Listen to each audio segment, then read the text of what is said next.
Everyone get your dollars. So if you don't remember last time, we got up to clown, but I have like the slightest sneaking suspicion that clown is more than likely not going to survive the harsh winter. I'm like almost certain he's going to get nerfed or something changed. Because I don't really see a way that they can keep him in his current state that's going to be sustainable. So I'm gonna just break order a bit and not do clown because I really don't want to have to like reorder all of his add-ons and like forget where they are because that's gonna like really bother me.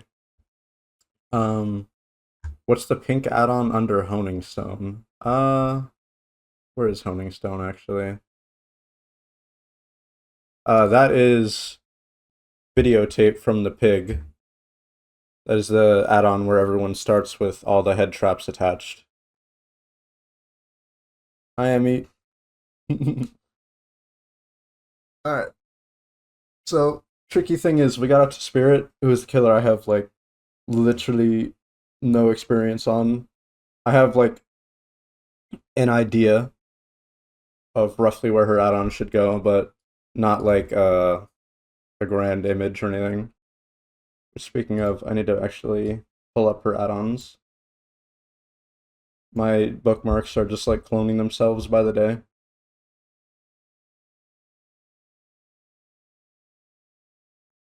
Add-ons for Yamaoka's haunting. Okay, boom.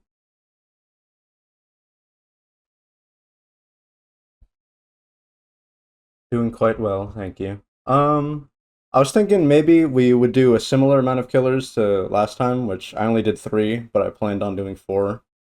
Uh, maybe I can make up and do like 5 or so this time, and maybe move into a bit of actual gaming because I don't know. I don't really have to speak too much while playing the game, but I have to speak a lot for the add-ons, which is a bit stressful on the old voice. Can't wait for you to rank Trickster's shitty, terrible, terrible add-ons. Yeah. I was thinking maybe at some point we could break order, because, like, I don't know. Like, I just struggle to imagine what it would be like to, like, pick up DBD because you saw they added, like, a Saw-themed DLC and thought that was, like, the coolest thing ever. And then, like, the next killer released after that is Clown, and the next killer after him is Spirit, and the next killer after her is Legion. Like, and then the next killer after them is Plague. Like, I think I would actually just rage quit the game, like out of frustration with just these DLC concepts they were coming out with back then. Rev, thank you for the 4 month tier 1 subscription. Thank you. um, but geez, Spirit. Like, what can I even say? Like, a lot of her add-ons do very samey things. Pretty sure she's one of the killers that just has like 3 duplicates of every like add-on concept, right? Like one of her iridescence is just a speed add-on, basically. But like, there's some weird add-ons on Spirit that like no one ever uses, so I don't really know how to rank, which is going to be an issue.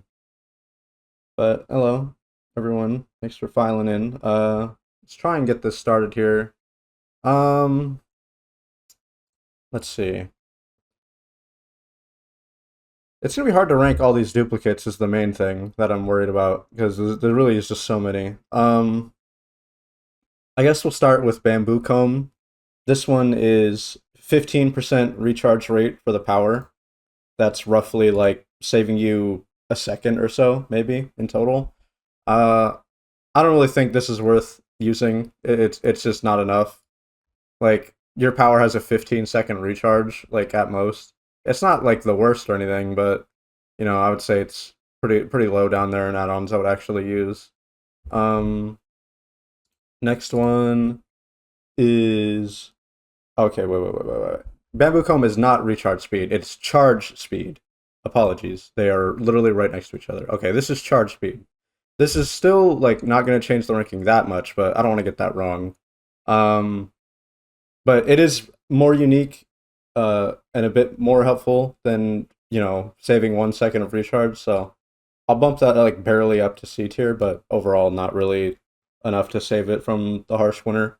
Like I don't really think most people are out here running this unless they're pairing it with the superior rarity add-on. Hi Lurkin, hi Mac, hello. Uh, okay. Now the actual recharge add-on, Origami Crane. This one is 20% recharge. My mistake. This one I would assume saves you a little under or over 2 seconds, which I guess is less offensive. It's still like nice, I suppose, especially if you pair it with another one. But I don't really know why you'd want to do that. Spirit's add-on economy isn't that great. She kind of needs like something in terms of speed, so I don't think you should bank all of your add-on slots into like straight recharge speed. That doesn't seem useful to me. So I'd probably put that pretty low down in the tier list or on D. I just don't see a strong reason to really equip it unless you just don't have anything else. That's not really a great reason to run an add-on. Okay. Next one, Shi- Shiwase Amulet. This one increases the duration of phase walk by half a second. You know, extremely daring add-on. Like an extra half second is maybe enough to like reach a generator that you otherwise would not have and kick it maybe, but it's not really, moving any mountains in terms of increasing spirit's power level, so I would say that's not at all really worth running ever. Like it's something, but it's not exactly much. Last round out on Zori, pretty close to my name though. Increases movement speed during phase walk by 5%. Simple enough. I mean, extra speed is nice. It's just not that much. Uh, Probably higher than the other two. I would say more likely to see this than the comb, but not by much, really. Maybe we should rank add-ons by like niche instead of rarity, because I know a lot of these are similar in the yellows, or sorry, apologies, greens and blues. Hmm. Yeah, maybe we'll skip rarity level a bit. Um, so we'll go with speed first, which you can acquire with the Muddy Sports Day cap. This one increases speed by 10%, and that's a lot more than the brown add-on. Uh, of course, it's double that, but more than that, it gets you a lot further for basically the same add-on slot. So I don't really see why you would ever run the Zori instead of this. But there is another add-on that you should more than likely be running instead if you want speed. So I'm not gonna put it like too high, but it's at least like a B tier add-on. Like, come on. Uh, Put it like high B, maybe above Swift Hunt for the Wraith, because it's like a humble add-on. You run this, you're not like the biggest tryhard in the game, but it does feel good. It's very strong. It's comfy. It's nice. And then for the last speed add-on, I believe there's only one more, and that is Mother Daughter Ring, the Iridescent.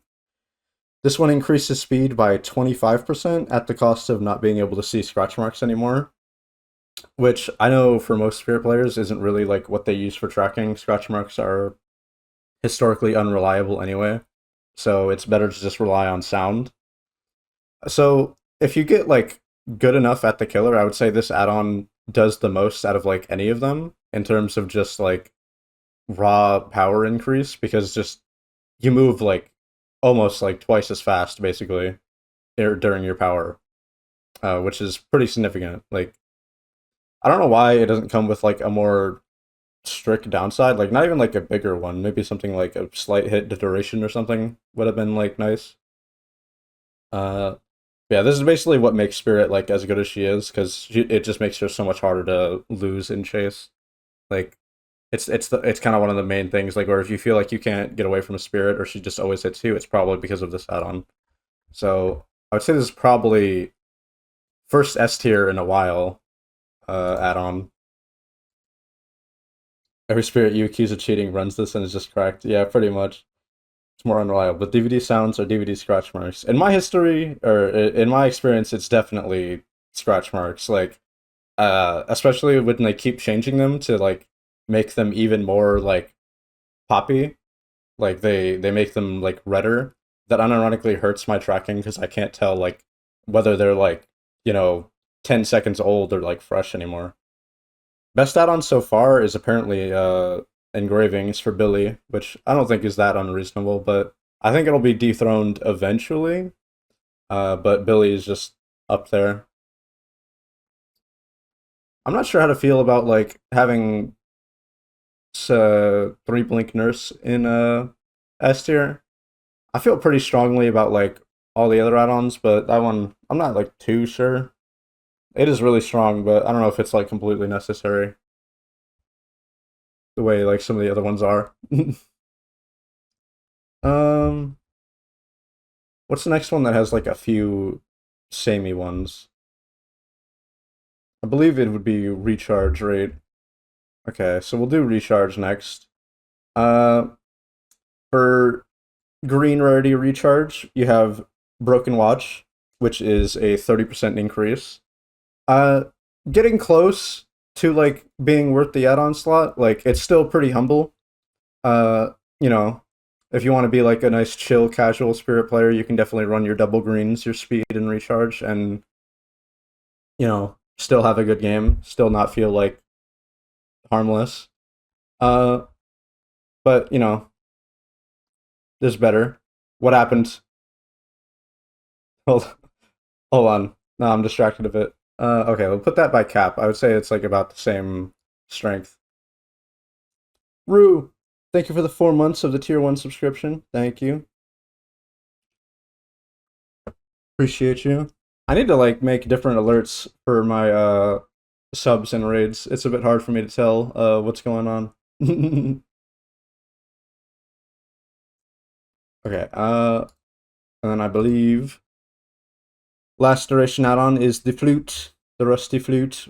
I don't really know why it's rusty, but had to make it menacing somehow.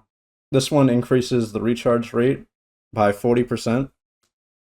And if I do the math right, I believe this saves you 4 total seconds on your recharge, like if you use like your entire power, which basically means if you use any less than all of your power, you pretty much just have your power up like a lot of the time, like after hit recovery. Uh pretty dang super strong. I'd say it's probably up there in like A tier. It's like such a humble like add-on design. Like we just faster recharge, able to use your power more, but that matters a lot on a killer whose power is as good as Spirit's and does as much as Spirit does. Uh, I mean, simple, but it's definitely like one of her best. I don't know if I'd say like super S tier. I don't think it like matters as much as like speed does, but maybe I could be proven wrong. I might say it's even slightly higher than this undetectable add-on, I believe. Um, I'm pretty sure this is the undetectable add-on. I don't know which one is which. I'm pretty sure this is Blink Recall. Pretty sure this one's undetectable. And this one might be the Super Blink add-on? I don't know which one's which. But, it's up there with them for sure. Okay. Now we can move on back to the greens, because I don't think there's that many more duplicates. Move on to duration, which is from Kaiun Talisman. Jeez, it's so hard to tell these add-ons apart. This one increases duration by 1 second, so up to 6 instead of 5. Still not exactly moving mountains. Like you can move like an extra 10 meters or something, 8 meters maybe. I don't know. I just don't see a strong reason to like run these add-ons, especially because they actually increase your total recharge. Since this one's a 1 second increase, that means it takes an extra 3 seconds to recharge your whole power. I don't really understand why you would really want to invest in this add-on. Move it like somewhere around the other one, probably lower than it, ironically, just because the recharge rate just really hurts. And I don't know if there's another duration add-on that isn't the purple, right? The Yakuyoke Amulet. Yes, this one increases duration by 3.5 seconds, but decreases movement speed by 15% in total. I literally don't know why you would ever want to use this add-on unless you just really, really want to practice like sound tracking, like and landing on top of people, which, is nice for like a type of training wheels type add-on, not a purple. Like it's just like it's making you believe it's strong because it's this high rarity and it like increases the stat by like a lot. But that's so bad. I don't know. I might unironically say like F or like super F just because it really does hurt. But like I don't know. I'm gonna just go F for now, like bordering on super F, because like I literally don't know why you would want to have like that much duration when it just comes at the cost of your power being like inactive for most of the game. So you're just a 110 killer. It just hurts so bad. I love long phases, but it's bad. Yeah, it's just like it hurts more than it helps. It feels like last time I tried to run this add-on after I got nerfed, I had like no power for most of the game. I was just walking around. Like there was a time where these were like her best, like second best type of add-ons aside from speed. But then it's just like, you know, cool. Now they're not the best add-ons anymore. So good. They used to affect recharge rate. Yeah, because it would like compensate its own self by like increasing the duration and having the same total recharge time for the entire power, which nowadays they do not, which is unfortunate for the spirit player, but maybe fortunate for the health of the game, hopefully. I don't really know what to say on that. It's just like, I think it was kind of a bad call by behavior. All right. We got next up. How do you say this? White hair ribbon. This one increases the charge speed of the power by 20%. And I don't really see it like that differently than the bamboo comb. I mean, it's basically the exact same add-on. You're not going to notice the 5% difference, but it can be nice, especially if you double them up to just have like a really hard to react to close range phase like gimmick, I guess. But I don't really see a strong reason to use it that often. Like it's an option for sure, but not really a great one. Just like really meh. Final green add-on question mark, I believe, is Juniper Bonsai. This one is the passive phasing gimmick add-on. This one makes it so passive phasing happens a second more frequently and increases the duration of the passive phases by 50%. This one is almost essentially a cosmetic add-on because you can't tell like when the passive phasing is happening. It's not like Sadako, who they released later with a similar gimmick. You can't really predict the passive phasing. So I don't really know why you'd want to invest an add-on slot into making it harder for the survivors to react to, like because you can't really do anything with that. Like oh no, you run the add-on and maybe the survivor plays a bit stupider, but like you can't really, bank on that. You'd rather just get better at the killer, right? I don't know. This one just seems like really dumb. Like I could see it like at least being good because it just makes her more annoying to play against, but like why would I want to use this? It just seems antithetical to like add-on design. It's it's just like you don't really you can't really measure what it's doing for you in the same way like a lot of the other add-ons down here you can't. Hi Chris, hi Vic, welcome in everyone. Okay, on to the blues, which is where most of her weirder add-ons lie for some reason. We got Mother's Glasses.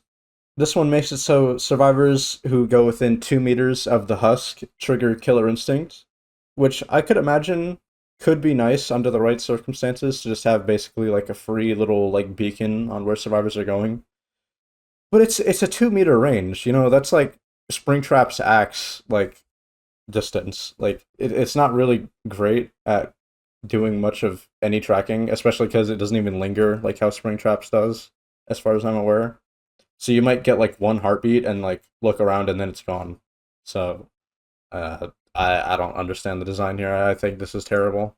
Like super not maybe not super F, but like it'll maybe proc a few games in a row consecutively, but I can't imagine you actually like being like, oh my god, wow, mother's glasses value, crazy. Um, this one is the Katana Suba. This one extends the invisibility duration when reappearing from a phase walk by zero point 0.2 seconds and increases your movement speed while reappearing from a phase walk by 5%. So this is basically like the old Windstorm on Wraith like type beat. Like you get like a longer and faster lunge coming out of your phase walk. Um, I don't really know that many spirit players who rely on like the speed boost coming out of phase. I think most of them just short swing out of phase because they land like super close to the survivor. I don't really think this add-on does like that much necessarily. It might be okay, but like uh uh this is just not really like Spirit's like thing, you know? Like a big lunge coming out of cloak. Like no, that's not really what you play Spirit for. So like I'll put it like maybe mid D. Like I don't necessarily see it being like terrible, but it's just like I don't see that many people use it, and I'm pretty sure there's a reason for that. You know what I mean? Um, Next one is Uchiwa. Instantly recharges Yamaoka's haunting after being stunned by a pallet. So it's like the enduring add-on, basically. Like you just run this with enduring, break the pallet, and like instantly go back into phase, and this is just all you do, and you lose the game for it.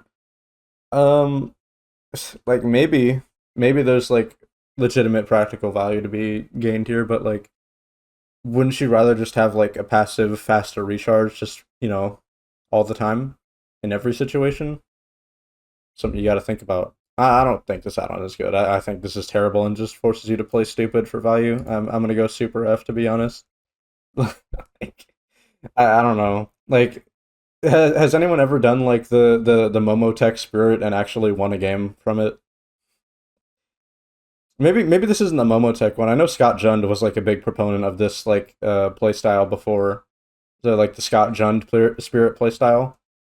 Like I don't has anyone ever won a game like this? I don't think so. So I'm just gonna put it like super low. Hi Pursue. Hi Sumi. Welcome in. And then the last one is a really weird one because I'm pretty sure it's horrible, but like I don't know. This one is Senko Hanabi. This one causes the husk to explode after ending a phase walk, blocking all vault locations within 4 meters of its location for 5 seconds. Uh, and I think this is the one that everyone thought was going to be awesome because they were like, oh, the husk fucking explodes. That's hilarious. It doesn't. They just lied. It doesn't explode. It just blocks the window. I really wish they would have added like an actual explosion because it would have been cool. But like blocking windows within a short range, like why? Like who cares?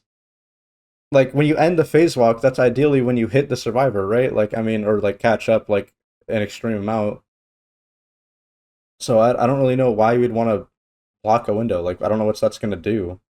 Like if the husk exploded and like did a health state, maybe that'd be cool. But like this is just horrible. You, not like you can already block pallets and windows with the husk, right? It's just like that comes free with with playing the killer. It's just I don't get it. This add-on seems terrible. It's just a total like bait into like getting you to run it because like oh I want to see the husk explode. It doesn't even explode. It's just fake. They made that up. Makes me angry. Um. Okay, like I'm gonna skip ahead because like we've got like two like pretty decent add-ons here, but like I'm gonna just go Furin. Like this one causes all survivor to hear the audio cue of phase walk. This is horrible. It doesn't do anything. Who cares? Like it literally doesn't work. Like, this shit literally doesn't do anything as far as I'm aware. Like I don't think it ever has. Or no, apologies. It did back when it like was the adverse effect and it actually removed the sound, but ever since they changed it to be like global, I don't get the point. It doesn't really work. Addons got worse after the add-on update.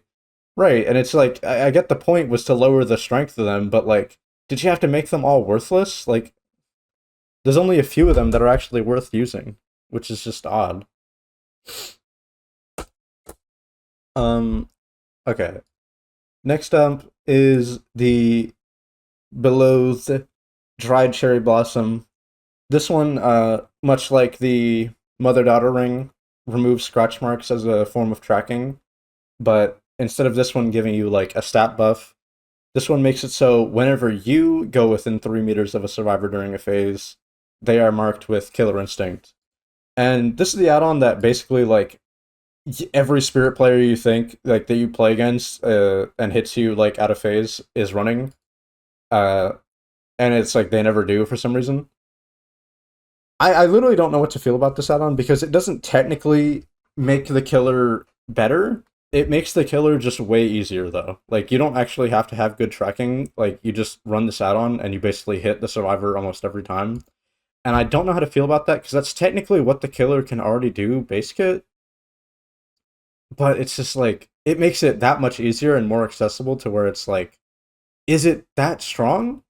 I'm not sure. Like I definitely want to put it high tier, but like I'm not sure if I want to do like S tier because of like how free it makes like injuring people, or like bump it down to like A tier because you can technically do that anyway, like with like more frequency due to like recharge rate or speed or something. And it's tough, but it's definitely got to be up there. I'm gonna go like low S tier for now, and maybe we'll see how we feel later with like a few more like killer add-ons probably going up here eventually. But I don't know. Like I still think this is a terribly designed add-on, but it's just really hard to measure its actual like objective strength because it's like it's not technically doing anything you can't already do. It's just you can't even hate it because like I almost like always accuse people I play against on I accuse almost every spirit I play against of using it and then they never end up using it. So I don't know. It's really hard for me to tell if it's actually doing anything. Good for fighting people in lockers. Okay, that's definitely something you can't do base kit. So maybe that's worth noting. Actually, I didn't think of that. That probably deserves S tier then, because like just countering stealth in lockers is something for sure. Um, and then this one, the Wakizashi Saya. This is what the old bonsai used to do. It was the same effect, but on this add-on instead. This one makes it so you can press the active ability button during phase walk to instantly reappear at your husk. Um, I think this might be good for messing people like up with the audio, but like I don't really know for sure. Like maybe if you have like mother's glasses and you hear like the killer instinct, you can press the button and just insta hit them. But um I'm not really feeling too strongly about it. Like it seems like it's pretty bad. It's not like the nurse add-on where you like reappear back at your starting point and then like have another like blink or something coming out of it, or like you have another phase. You just lose your power, as far as I'm aware. It's only bad because of its competition with recharge rate and MDR, I think. So it's hard to say. I see. Yeah, I think those add-ons are definitely more necessary. Like I think if this add-on like made it so when you teleport back, you like got like a chunk of your like power back, like at least like if it refunded it. I don't know if it does that at all. I'm pretty sure it doesn't, but like if it did, I think it might actually be pretty good. So I don't know. Maybe just on account of like not really knowing what it does, I'm just gonna put it with her like other add-ons. Like I'm gonna put it probably below like the hair ribbon because I think that's probably more commonly used. But like, it's just like I don't know. It seems so odd to try and get value out of something like that. And this one, Kitsugi Teacup. This one recharges your power after breaking a wall or a pallet. And this one I definitely think is probably better than the what do you call it? The one where you get stunned. But it's not better than like the other recharge add-ons. Like it's such a specific scenario where like you don't even really want to be breaking pallets of spirit because like you want to mind game them, right? Like she's one of the killers that like gets like more value out of like dropped pallets just being left on the map.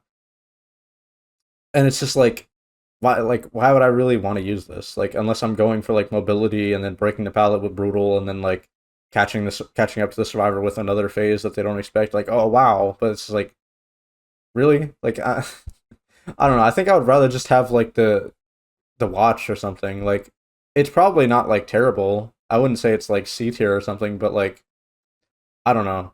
Like probably definitely lower than her like greens. I would say probably lower than like I would be less likely to run this than like Swift Hunt for sure. Maybe more likely to run it than Apex Muffler, but like I don't really understand the point. I would definitely rather just have like Watch or Flute for sure. It's just like whatever time you save with Teacup is probably going to be saved like more throughout the game in more scenarios with Watch and this. You know what I mean? Maybe I'm wrong. Maybe it's better if you play like more sweaty and efficient, but like I don't know. Breaking a pallet immediately post phase saves like 8 seconds. Yeah, because you got to invest in like breaking the pallet and like charging the phase up.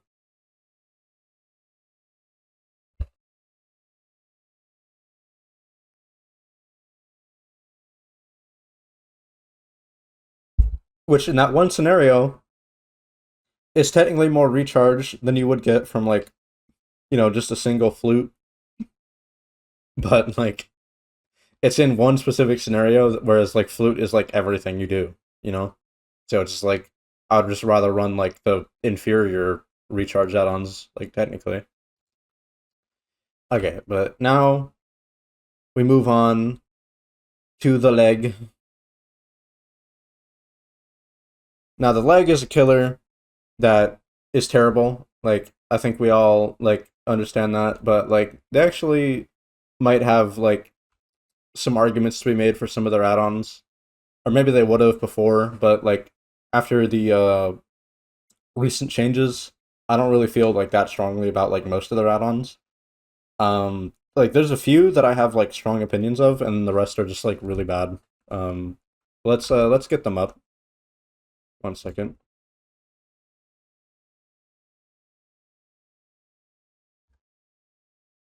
It's like such a pain in the ass to find anything on the wiki. Oh my god. Add-ons for Feral Frenzy. Okay. Um,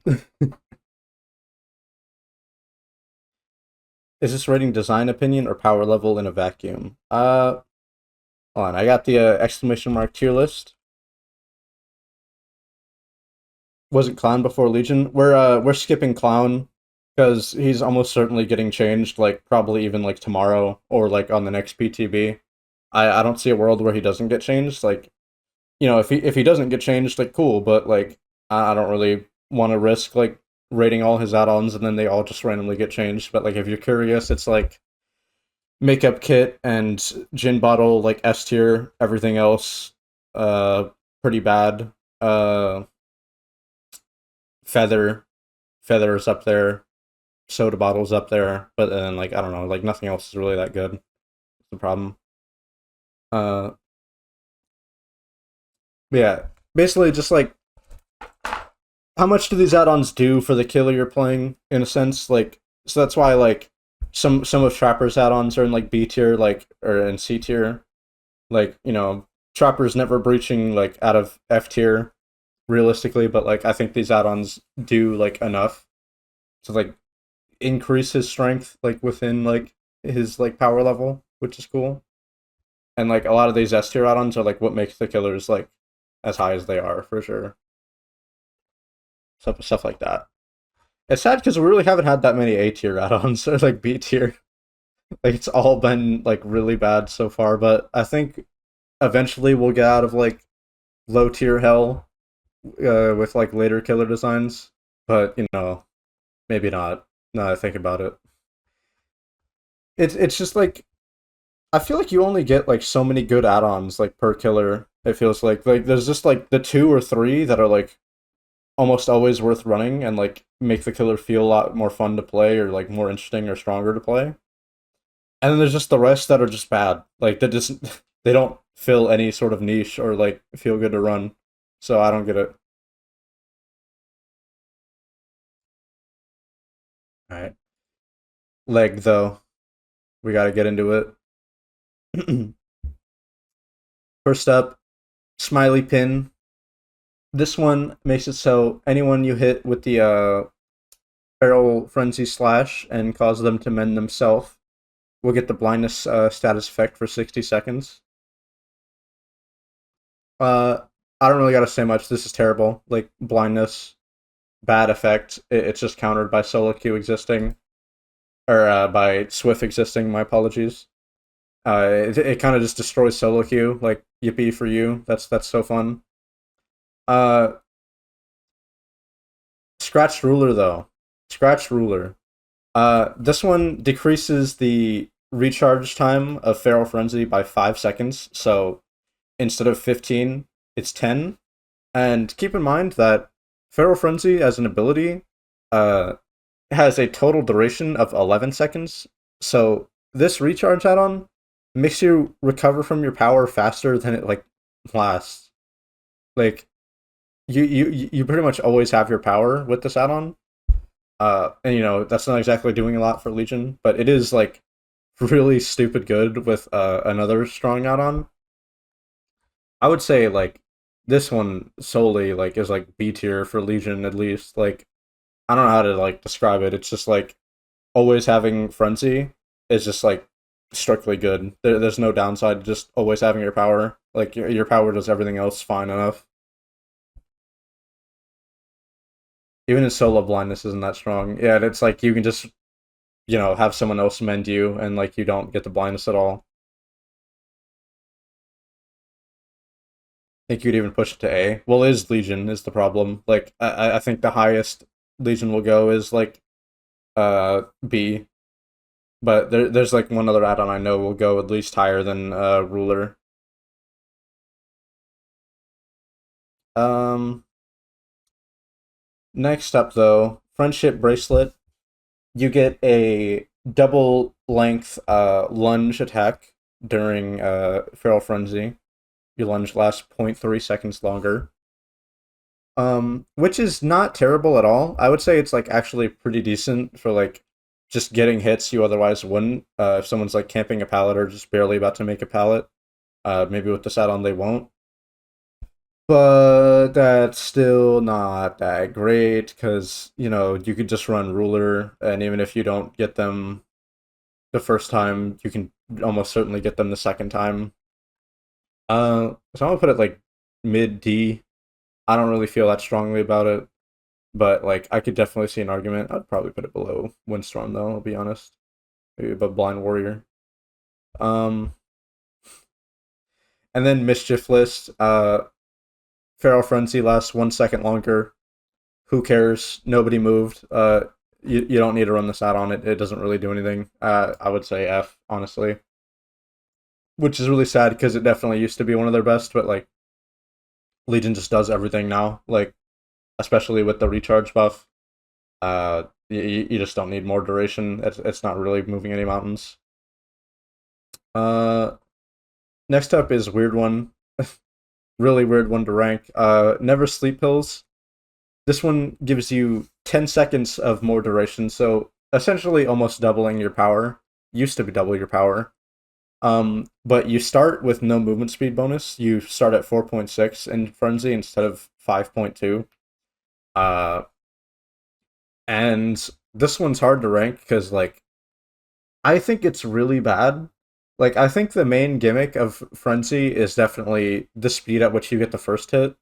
So, like, struggling to get your first hit, and then you just go off and, like, try and hit someone else, like, but with, like, a point 0.2 meters a second, like, extra speed, is just a terrible idea. I don't really know why you would want to do that.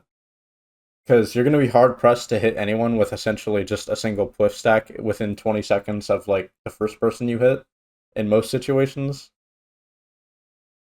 So, like, if you just want to get, like, 4 hits and, like, that's it, sure. But like, I just think overall this add-on is super F. It just kind of is antithetical to what you want to do for Legion.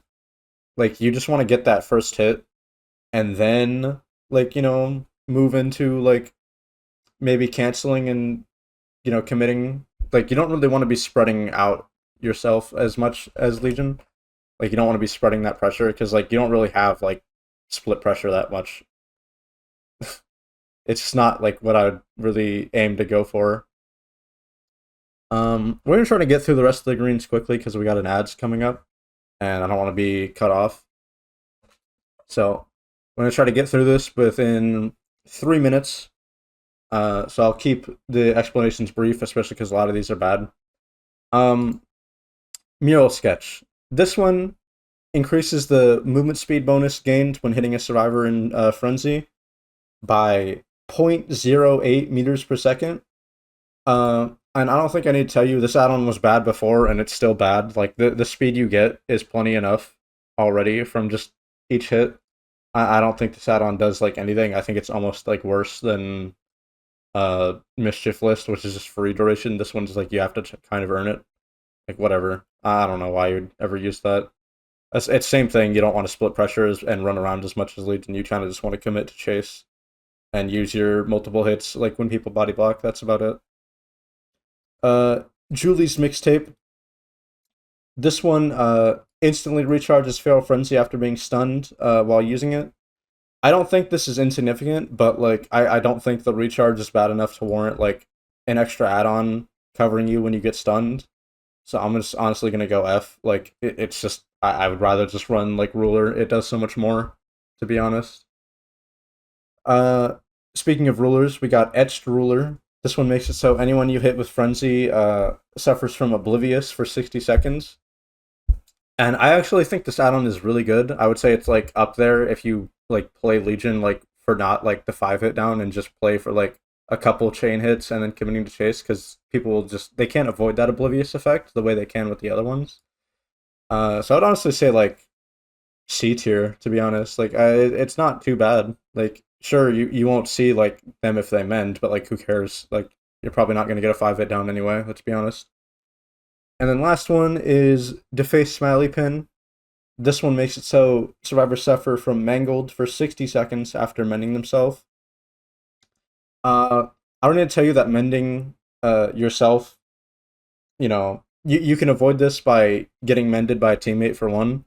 And then for two, the mangled doesn't really do that much. And then for three, like if you're mangled, like you already don't really want to heal against Legion like that often, but if you're mangled, you definitely don't want to, so you're just gonna wait out the timer and then heal later anyway. I think this add-on is terrible. Like it's probably just as bad as the smiley face pin, but I'll put it down with like the jaws. I just think that's not worth using. Eerie Head and Coxcomb Clapper F. I mean, Clapper is just terrible. Let's be honest with ourselves. Like, what does that add-on do for Wraith? And then Eerie Head, I don't know. It's just like, why would I want to commit to only having one hatchet as like the slowest like killer of all time? F is crazy though.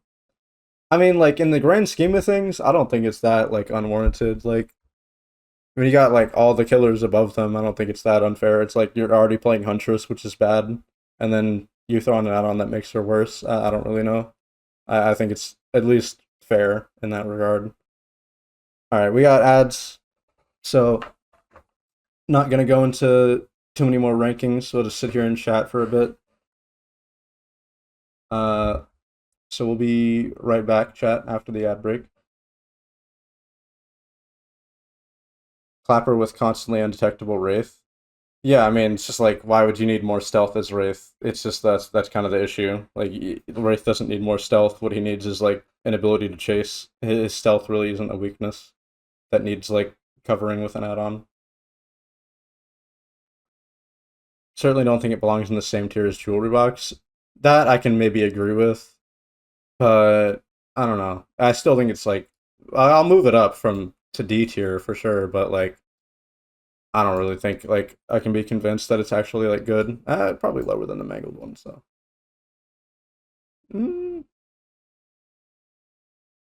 it's higher than the bonsai, but I probably wouldn't put it above like that. Eerie Head?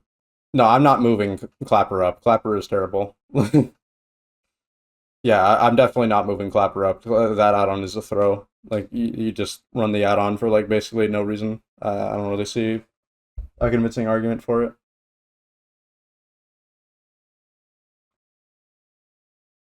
Like I could be convinced like Eerie Head isn't in the same tier as Jewelry Box, which I think is actually fair. Clapper though, no. Yeah, that add-on is bad. Why is Eerie Head still in the game?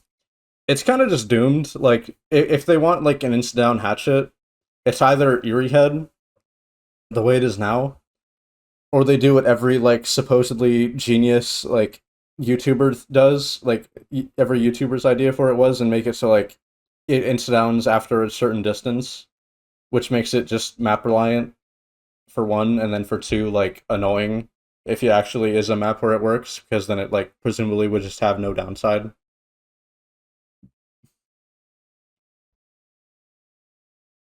OMG, yes, Eerie coin on Huntress. Yeah, it's just I don't know, that doesn't seem like a great idea to me at all.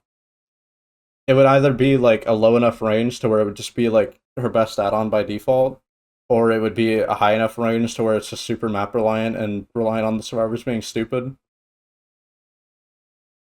And I don't know, make it like 38 meters, and then like why would I run it at that range is the problem. They would have to have like something else.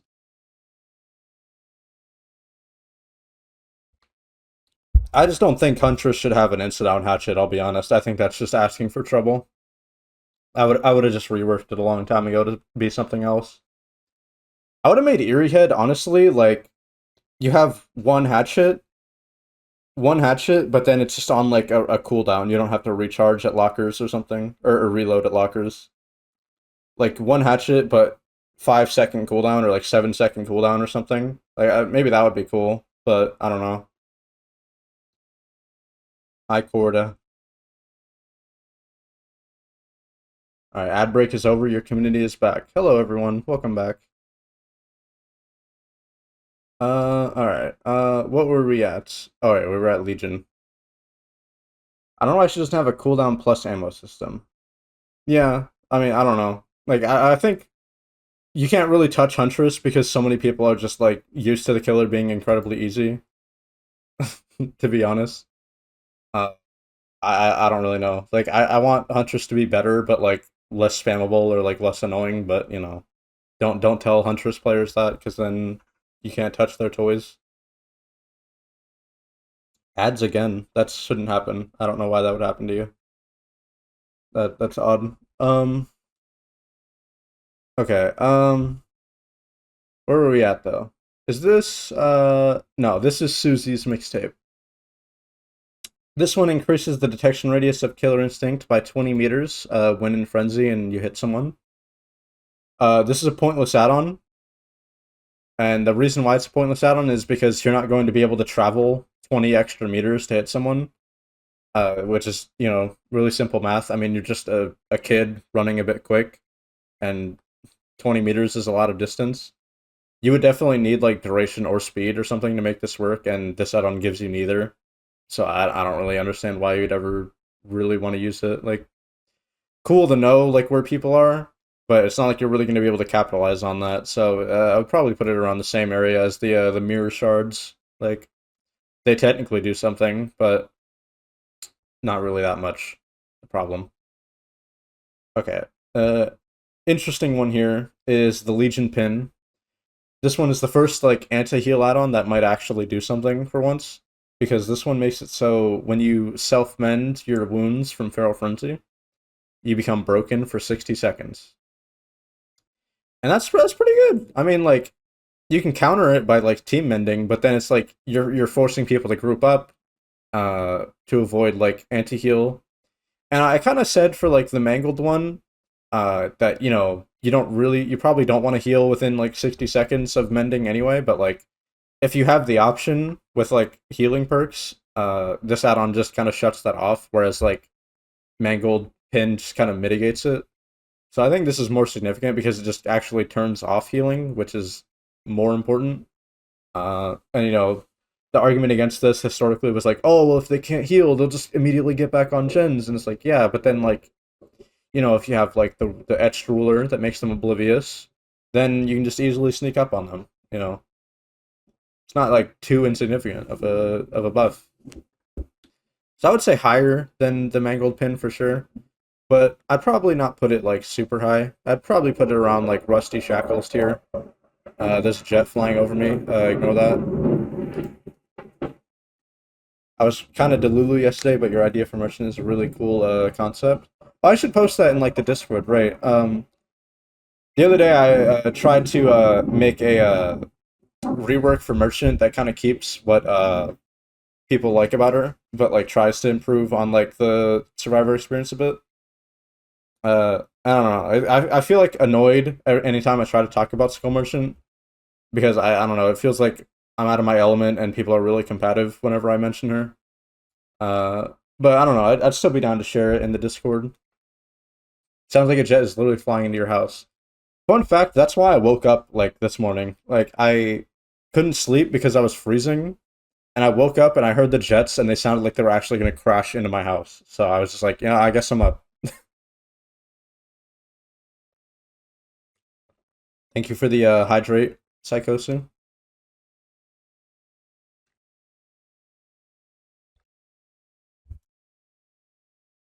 Yeah, what else was going on? Uh Stolen Sketchbook. What does this add-on do?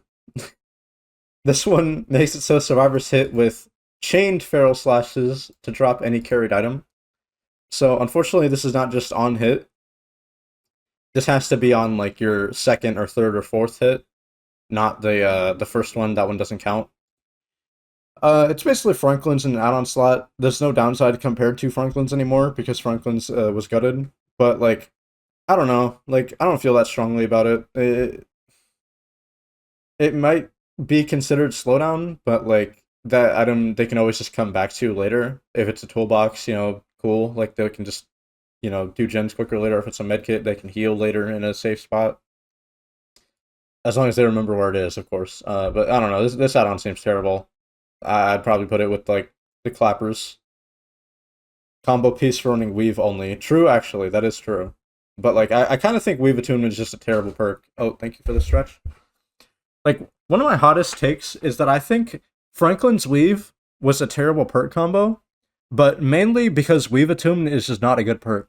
It was definitely like better when it was like super range and it had like absolutely like you couldn't even find where the item was. But now that you can see the item's aura on the ground with weave and like the range is shorter, I kind of just think weave is terrible. Like it has the same counterplay that Franklin's does of just like hiding your items or not playing with them in the first place. And it's like, yeah, that sucks. Like, oh my god, I can't play with my item because there's a risk of getting like Franklin's weave later in the game to screw us over. But it's like you don't need items as Survivor. Like you literally just don't need items. That's the big issue. Serve is so strong, like with just botany knowledge. Like botany knowledge is just an infinite purple medkit, like when healing others. And if you have self care, it's an infinite purple medkit. Like that's two perk slots do exactly what a medkit does, forever. Like I don't know, I don't think that's that bad. Um, do you think Legion could be A tier if during Frenzy you could summon the three of the Legion members to their side like that one low tier god bit? Just sick my whole covenant on you like wolves in black cloaks. Yeah, I think maybe. Like my dream rework for Legion has always been like keep them mostly like samey in terms of gameplay, like maybe give them a new chase power. Um but like the coolest thing would be to kind of have like the other Legion members just like chilling around that like you could swap to, like be like a character swap kind of killer. I always thought that would be the coolest shit ever. Like, it would almost be like teleporting to unknown hallucinations, but like you can kind of set them up and take a break and choose to play a different one. Just set them up in corners of the map. Like I think that would do a lot for them, but I don't know if they would ever go so far as to like rework Legion like that. I mean, it's a killer that apparently people like. I don't really know why, but teach their own. Survivor walks up to one of the other members, they can just go like, "Hey, what's up?" Yeah, I always thought that would be a cool way to rework them, but I don't know. It would be kind of hard to make work, I think. I kind of like. I always, funnily enough, thought like Chucky's chase power, like slice and dice, and like Heidi Ho mode, even just as a whole. Like I always thought Chucky's power would work so well for Legion specifically. Like, obviously you're just a bigger character, but like going stealth, having like fake footsteps running around, and then like having like this dash attack that you can vault over like things with. I mean, I think that would work for Legion. But Chucky exists unfortunately, so that's probably never gonna happen either. Being able to customize each Legion would be cool. Yeah, they would need like some kind of store rework specifically for Legion though. Like you'd have to like make like you'd either have to make it so you can customize each one like specifically, and then like the job of making cosmetics for them becomes like way harder, or like you rework all of their existing cosmetics to be like team uniforms, like so you're all wearing essentially the same thing, which I think would be like just worse for like the characterization of them. So and obviously make the cosmetics like harder to produce and maybe more expensive. I don't know. It's just like I think it's a fool's errand to try and do that. So I don't know. Um. Okay, well, add-ons though. Let's stop talking about boring Owl Legion. We gotta talk about boring Owl Legion add-ons. Joey's mixtape. This one is another like self-mend status effect add-on. But this one comes with the best audio layer for the Terror Radius. Don't fight me on this, because I'm right. And this one makes it so survivors get the hemorrhage status effect when mending themselves. And nothing else. Like this is literally it. They just get the hemorrhage effect. It doesn't go away until they heal. I literally don't see the point of this. Like this one just sucks. It's so bad. It's kind of embarrassing because this add-on came out when hemorrhage was first reworked, and like it was like a new thing. So I guess that's why they like maybe overrated it and made it a blue add-on. But like it's such a bad effect, like especially for Legion specifically, because like if you happen to interrupt a survivor while they're healing, you can just feral frenzy them and put them in deep wound, which gets rid of their healing progress. So like the whole add-on is just completely power crept by the killer's power. I don't know, like it's cool if you just want to run the music track, but like I still have a game theory that like hemorrhage like removing dying status progress, like recovery progress, was also intentional, and that's why this add-on was higher ranked. It's because it was supposed to be like a type of slugging add-on. But like this sucks. This is horrible. It is actually super rough. Like you don't need this add-on. It doesn't do anything for you.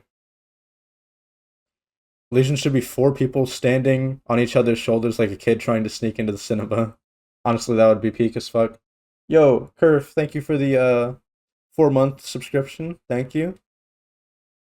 It's always good to see you, by the way. I know you're probably lurking, but nice to hear from you. Um, and next up we got stylish sunglasses for the last of the blues. Not to be confused with Dracula's regular sunglasses, which are also a blue add-on. They're just regular sunglasses though, not stylish. Um, this one I think is actually interesting because it makes it so survivors who are mending within 24 meters of you uh, have their aura revealed. And I don't think that's really a bad effect. It's just a little hard to make value out of because they nerfed mending times at least a few times since like this killer got reworked to add this add-on. Down from like 8 seconds to I believe 6, or something like that. So you have less time to use this add-on. It doesn't linger or anything. I don't know. I think this add-on could be buffed and it would actually be like decent, but for now, I don't know. I think this add-on's pretty bad. Like it's about oily coil tier of strength, especially because like if they do mend, like full mend, you can just see their aura on Killer Instinct. So no real point.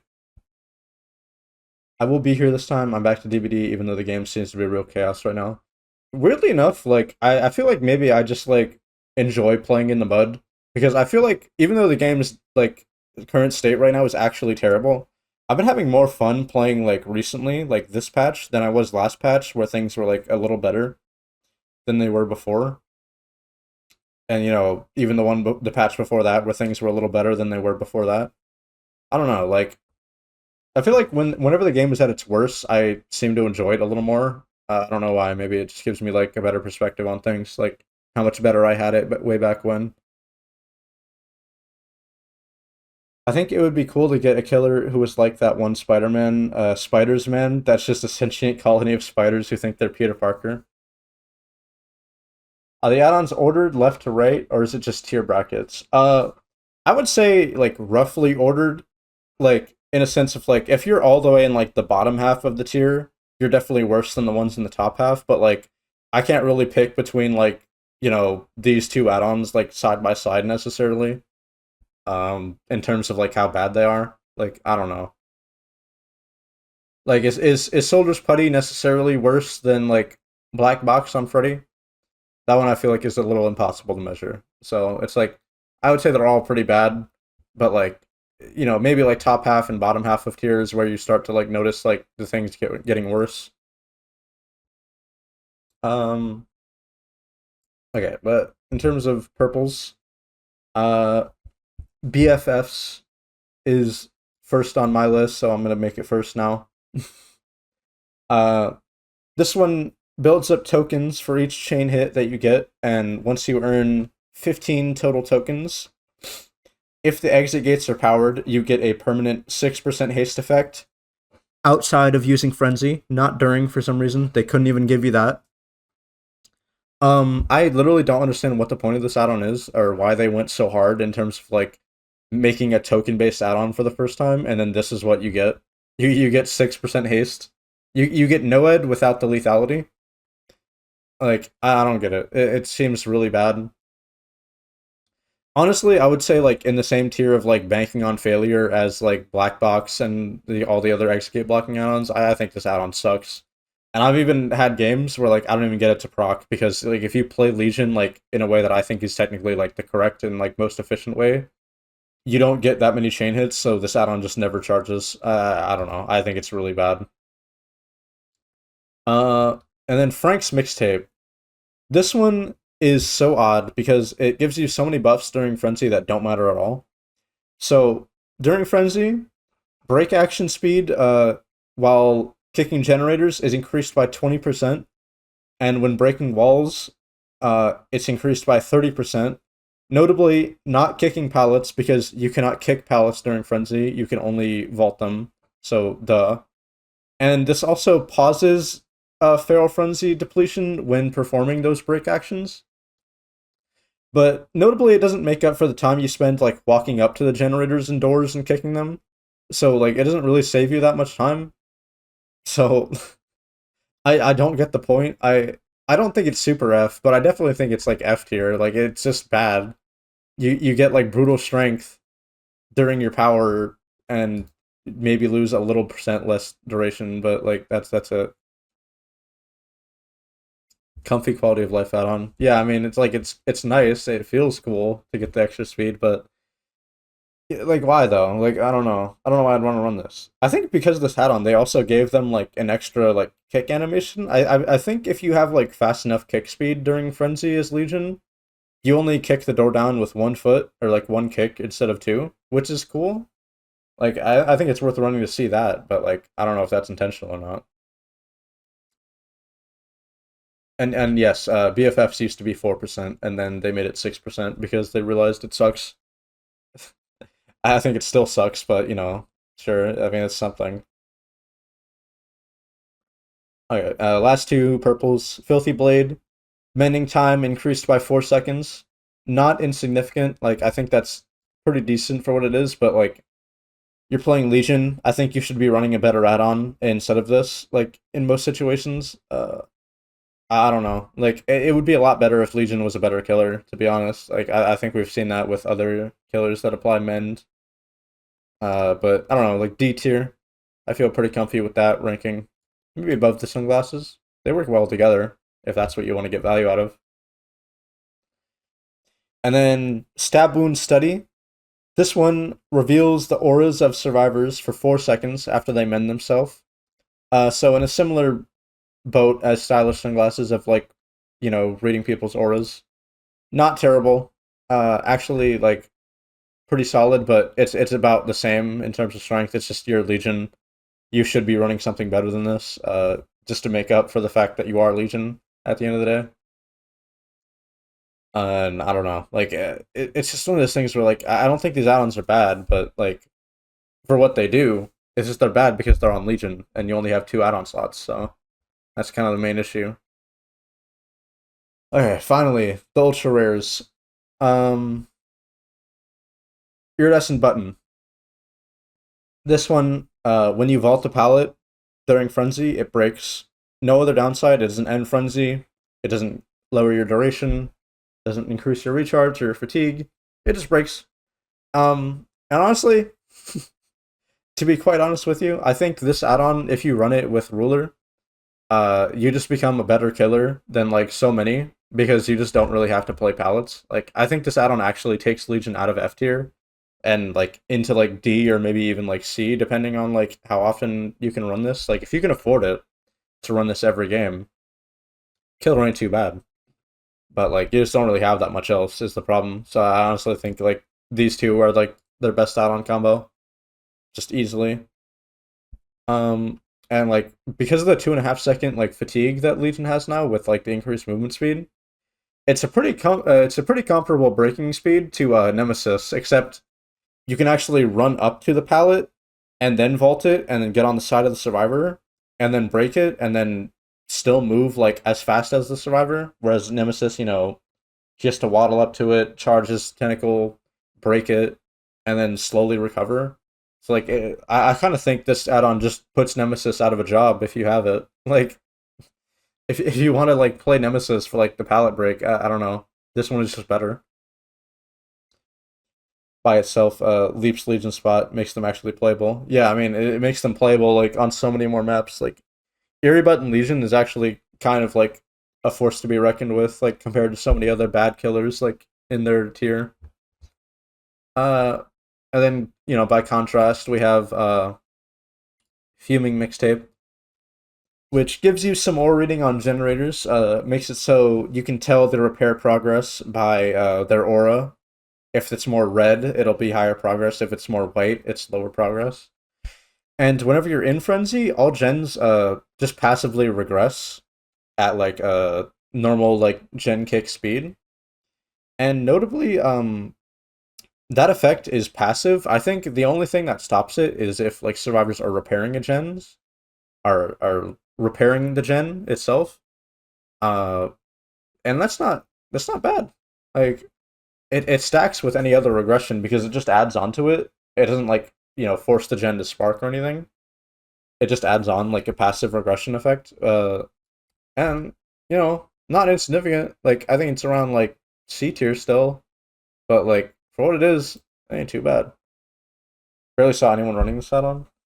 It's because it's expensive, like because it's an ultra rare, and then it's like also on Legion. Like I would rather just run Eerie Button like than this, but this is basically just free gen slowdown, like on top of any other slowdown you might have. Like this actually brings back 200% ruin, and that ain't bad. I would run it, but I don't have that many of them because I don't play killers as bad as Legion. So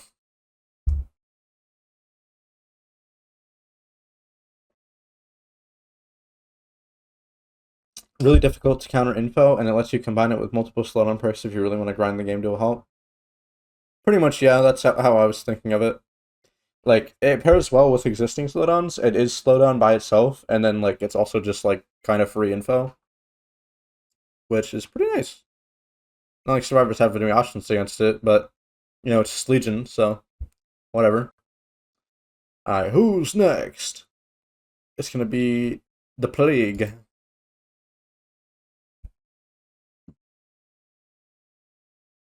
And thankfully, for the overall like, level of the add-on tier list, like the overall evenness of it, Plague's gonna have some good add-ons. Like spoiler alert. Where's my OBS at? Hold on. Show that. Okay, boom.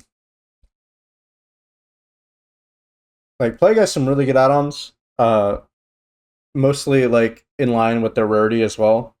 And it's gonna be hard to rank some of them for sure, just because like I don't know, like a lot of them are really weird. Uh, but the killer itself is also just like pretty solid, like and a little bit timeless. Like it's hard to like really like have any meta particularly harm her because she just counters so much by nature of her power existing. Um, so adding on to that is always nice. But I don't know. A lot of these bit odd, bit hard to rank. A few duplicates thrown in there, which are going to be hard to rank just by their nature. Um, but Jeez. Let's just try and get into it, I suppose. What's happening? Hi, Cody. Thank you for the 3 months. Thank you. Appreciate you. Hope you're well. Good morning. I don't know if you were asleep, but I didn't hear from you. Oh, I'm gonna take a bite of this food, actually.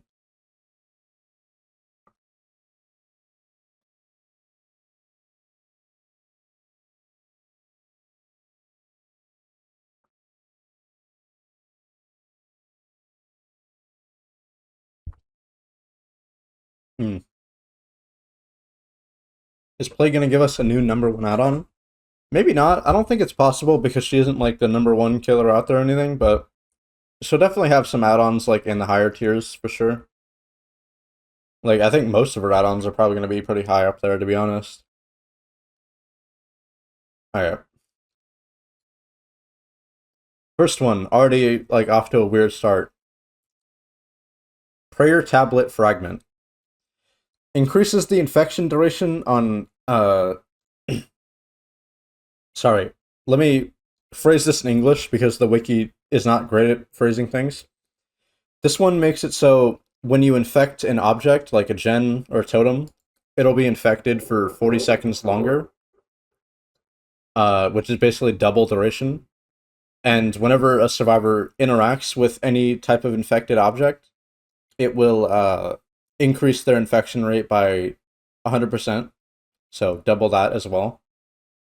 But Vilepurge will not infect survivors by itself. You have to like infect objects that they interact with first. And like this one ain't bad. I mean, it's technically still worse than just like regular plague, but like not really. Like you'll just keep people infected anyway because they have to repair gens eventually. Like they can't really avoid it with this add-on. But then it's like you know, the ease of just being able to like smack one person with like a puke particle and then infect them for like the rest of the game just is gone. Like I don't think it's that bad. Like no, I don't think it's like fantastic or anything, but it's definitely an option for like a certain type of playstyle. So it's up there. I'd say it's like mint rag tier. It's like it doesn't really hurt you that much. It does give you a big benefit of like passive infection. It's like pretty reliable, and then like it's just like it doesn't hurt you like that much. Like the ease of it is just it takes away some ease of being able to just infect people directly, but then also gives you a lot back by just making it so like they can't really progress the game without just getting infected anyway. So pretty decent. Next one, the rest of our browns and like greens are gonna be pretty like reasonably bad just because of like their low rarity, but easier to rank for sure.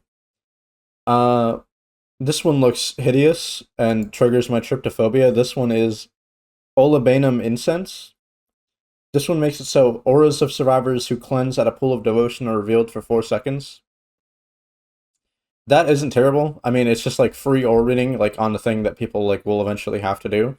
Not super frequent because of like people aren't really going to be cleansing like that many times in a game usually. But like in the certain times where they do, it's nice, especially to know where they're going afterwards. But like if you're paying attention, you can see the pool that like highlights up when they cleanse. So I don't know, not amazing. It's not giving you anything that you didn't already have,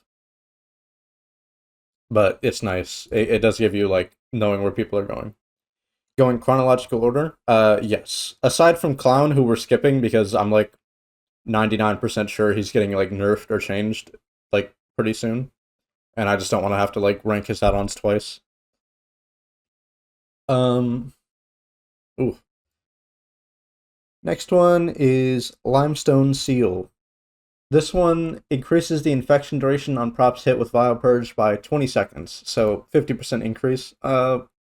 Basically that's like most of the brown add-on, like the other one, the Prayer Tablet, without the downside.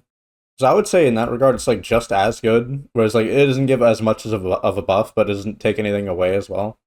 It's like just as good, like not like strictly better or worse, to be honest.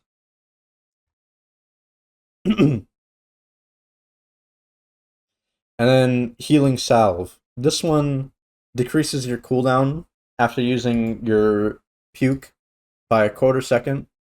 Basically like the Huntress add-on, the Oak Calves. But I would say worse because you don't really want to spam like puke that much, like the same way you do as Huntress with spamming hatchets. Like, I mean, it's a comfy add-on, but like, is it really that great? I don't think so. Not really. No.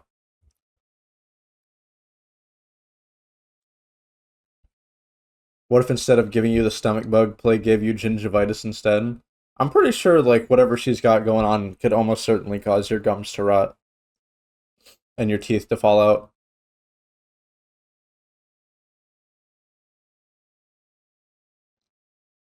Okay. Next up, we got Potent Tincture. This one is another cooldown add-on, same deal, but zero point 0.4 seconds instead of 0.25. Strictly better than the previous one, but like, it's basically the same add-on. Like, I don't really think it's that much better to warrant like another whole tier. Like, it's strictly better, but that isn't saying a lot. Emetic Potion, which increases the infection gain from Vile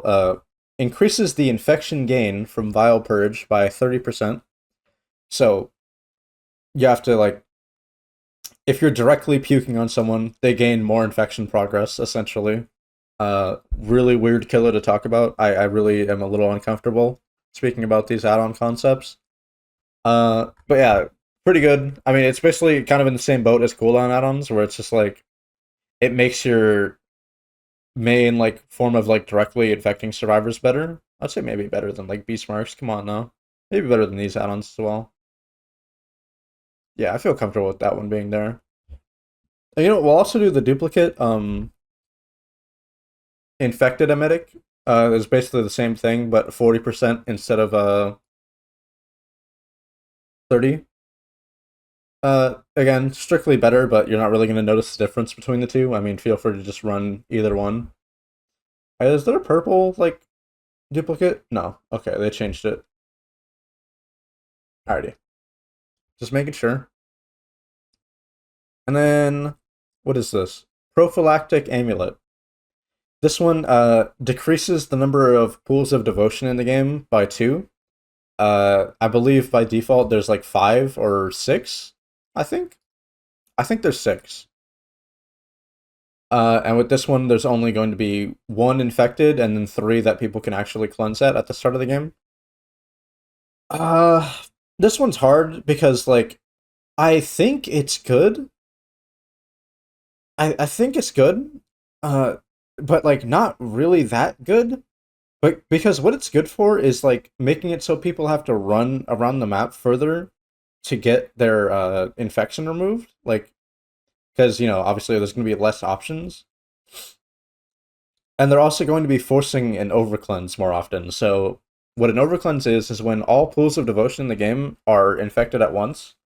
They'll automatically give plague corrupt purge, and then all turn back into like pure like clean pools of devotion, which I don't think is a bad thing to happen for plague. Like strictly, like you know, getting your power like for free without having to traverse the map is pretty nice, especially more often. But like, I think this add-on takes away too much to warrant like a high ranking because like that passively just getting your power for doing nothing essentially is good, and making people like run around the map a bit more is nice. But I still think like just removing all those potential like red like corrupt fountains hurts more than it helps in some situations. So I'm gonna put it a bit low, like D, maybe like paint thinner tier.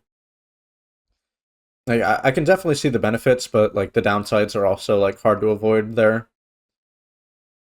And then next one is uh hematite seal. I don't know how to pronounce this. Hematite seal increases the infection duration on props hit with Vile Purge by 30 seconds. Same deal as the limestone seal.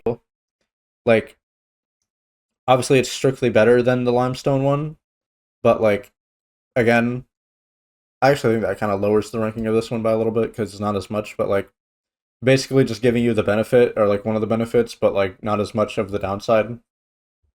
Whatever. Like, you feel free to run any of them. They all basically do the same thing. And then where am I at? Okay, Blessed Apple. One extra corrupt fountain at the start of the game. Congratulations. I mean, like, cool. You have like an extra way to get your power early, and then nothing else for the rest of the game. I mean, it's an option for sure. Uh, I don't really think it's that great though. Like, I'd probably put it around like the other ones. Like, I'd put it maybe above like Shiny Pin. Like, it's hard because like that is absolutely a good effect to have, but then it's just nothing for the rest of the game. It's like a nemesis add-on, bro. Like, you just run it for like one little bit of the game to be easier, and then like the rest of the game is just, harder. Which is not nice. Okay. Next up is Ashen Apple, I guess we'll do. Similar concept, one extra pool is corrupted at the start, but also weirdly comes with an extra effect of giving one extra pool of devotion in the game, like in total. I can't tell if I think this is a good thing or a bad thing. Like, it's kind of like the other one I ranked, the uh what is it? The prophylactic amulet. Like, trying to modify the amount of like pulls in the trial, like it has gives and takes. Like, because there's an extra one, you'll have more places to like cleanse, but then you'll also have like more time without the over cleanse, which might be like something you want, but might also not be. Maybe you want to have like more just corrupt fountains throughout the rest of the game to have hold on to before an over cleanse happens. It's like, I don't know, like I put it like right next to the other apple, but like I don't know if I would necessarily put it higher or lower. Like, it can kind of go either way. Like, maybe I'll do higher. So I'm not sure. Overcleanse is really bad for Plague. I don't know. It's like, if you're playing into it with the prophylactic amulet, I think like there's some merit there, but like just having an extra one, I don't know. Like, it's not necessarily extra because one also starts like because it also starts corrupted. Like, they're not necessarily gonna have less like fountains or like more fountains to like cleanse at before over cleanse. There's just an extra one like later. Get sort of five potential activations if you over cleanse. Yeah, but then like those are potential activations that you might not want to walk over to get like ever. It kind of doesn't matter if you have like potential like activations if they're across the map from you like at all times. It's what sucks. I don't know. Like, I can see like the benefits of both. Is kind of the issue I'm having. Like, I definitely get like getting rid of all your fountains is bad, but like a lot of times like having the fountains as an option, they're barely even like worth like going out of your way for is a bit of my issue. Softens the RNG issue. Yeah, I don't know. It's like, if it wasn't as RNG reliant, maybe I'd feel a little bit more strongly about it. But I don't know. It's like it's such a hard thing to balance. I think overcleanse may be good, but isn't so forced. Okay, sorry, I need to reread this message. If they made her less camp heavy, I think overcleanse may be good for her, but it isn't. So serves are forced to cleanse. Yeah, I don't know. It's hard because I definitely could argue like back and forth, but overall, like I can see like benefits and downsides to both, especially because Ash and Apple like technically doesn't give them an extra fountain until like they already like, you get rid of it and purify it yourself, or like they over cleanse. Um, okay, where am I at? Exorcism tablet. This one increases the duration of corrupt purge by 10 seconds. So up from 60 to 70. Congratulations, you can now camp one hook stage with corrupt purge up the whole time. Um, I don't know how to feel about this one. I mean, it's technically pretty nice, but probably about like same way I feel about Apple. Like, at least this one lingers for the whole game, but it's not like a crazy like extra effect. But definitely nice. I mean, all things considered. Some killers would kill for like 10 seconds longer duration of their power. Rubbing oil increases the charge speed of Vile and Corrupt Purge by 50%. This one's a comfy as hell add-on, I'll be honest, but like I don't really think it's that strong. I feel about the same way I do about like the cooldown add-ons, like maybe better, maybe worse. Not too sure. But like it's definitely nice. I mean, just to like but like you don't always want to let it rip like all the way, so maybe worse to be honest. Um I don't know. It definitely feels nice, but not really something that's an important stat on Plague, all things considered. And then last blue add-on, Incensed Ointment. This one's like really cool. I like this one. Ingesting corrupt purge or like you know using a corrupt pool of devotion to activate corrupt purge. I don't know how to like phrase that correctly. Causes all survivors in your terror radius to scream and reveal their location. This one is nice when it works. It doesn't always work is the problem, or like if it does work, it's like giving you info you already have because like you might like be in chase or just like see the survivor like otherwise. Yeah, I don't really know why you would really need that info, like, but it's pretty comfy add-on. I don't know, like I would say it's nice, like Iris and Flesh level of like unnecessary, but it's cool when it works. And then purples. We're getting through this pretty quick, which I can appreciate. Uh, let's do Devotee's Amulet. This one is the big one. This one's is Corrupt Purge duration is up to increased to by 20 seconds, so up to 80 by itself, up to 90 with the other duration add-on. And that is not insignificant. I don't know where I put the other add-on. I believe it's this blue one over here. Yeah. Like I'm gonna put this way higher. Like I think this is actually like a lot more significant than 10 seconds. It's basically like having the add-on twice, and then you can also use the other add-on with it, and another add-on later. I might put this way, way, way higher. Like maybe this one goes a little higher as well, to be honest. Like around there, I would say comfortably. Dare to say A? Maybe. It's really close, but like I think you kind of need it with another add-on uh to really make it shine.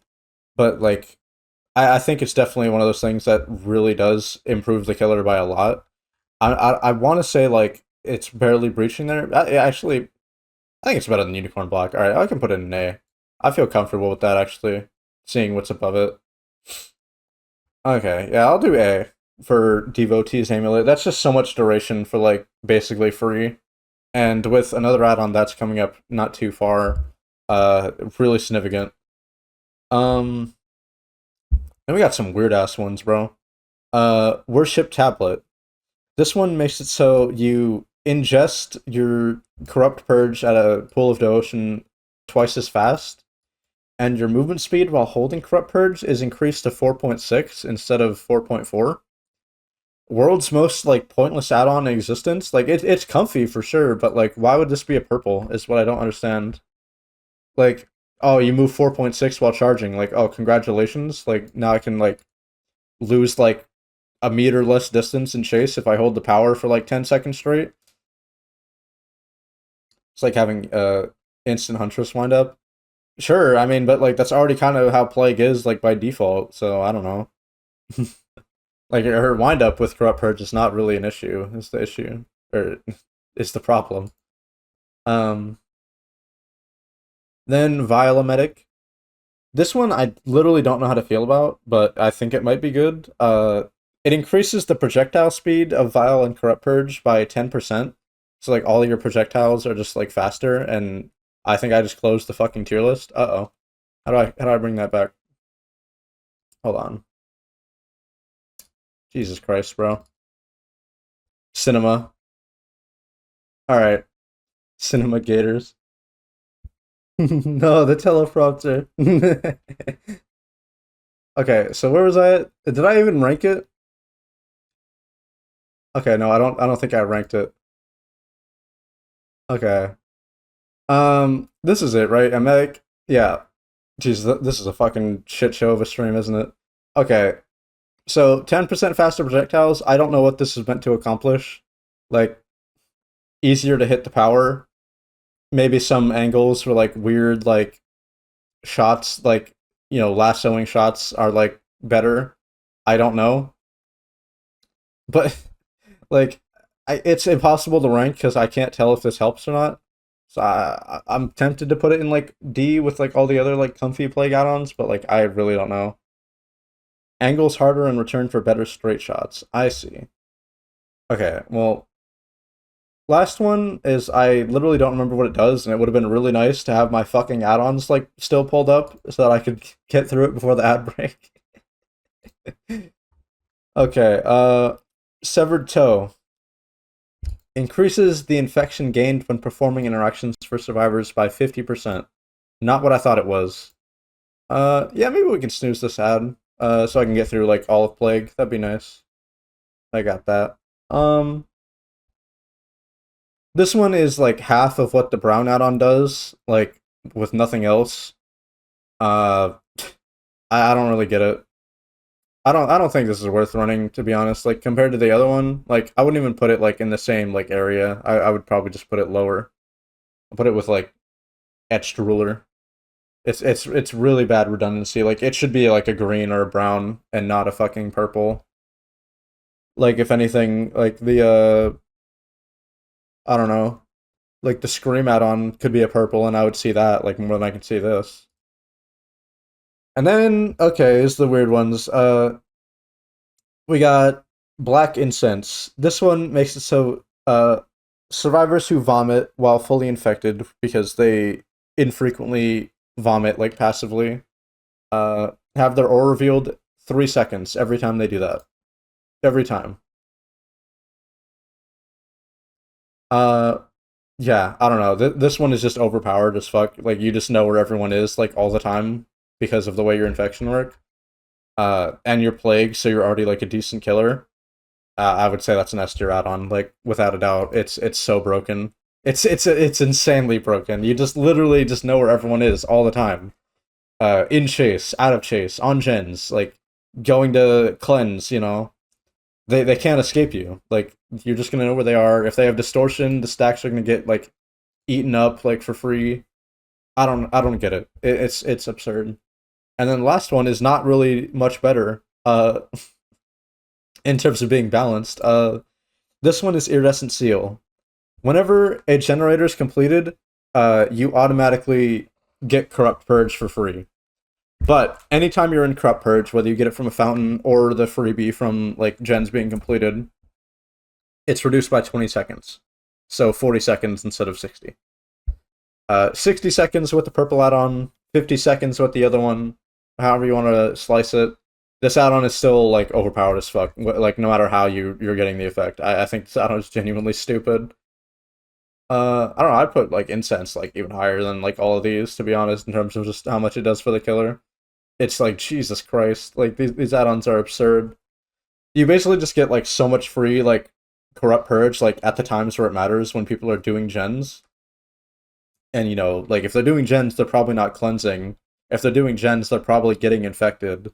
So they're just going to be like, chopped liver. Like the second they pop the gen, you'll be over there and like insta killing them. Like they just can't really do anything about it. It's so dumb. Trying to play against Plague, who has like Iridescent Seal and like a decent 3 gen, is just like actual like mental like torture. It actually feels like being down in like the underground like little dungeon with like water droplets like just falling on your head. Like it's actually horrible. I don't know what they were thinking with Plague's add-ons. Like they're technically well designed in terms of like wow, these are like fun and like kind of match the rarity a bit. But geez, they are just so strong for no reason. I don't know what they were thinking.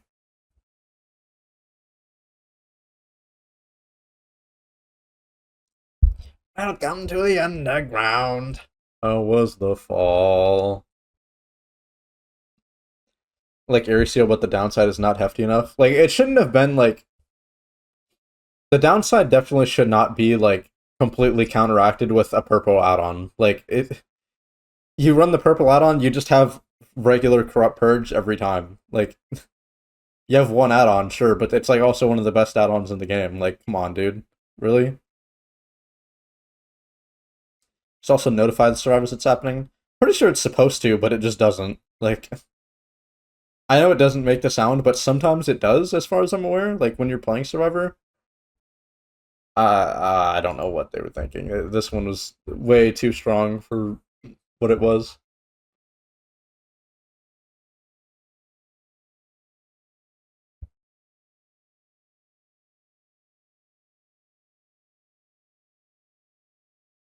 Like, you think they carved like this add-on design like into stone in cuneiform and then like transcribed it into papyrus, and then like Behavior actually went out and researched like, what they should design her add-ons based on, and they came up with this.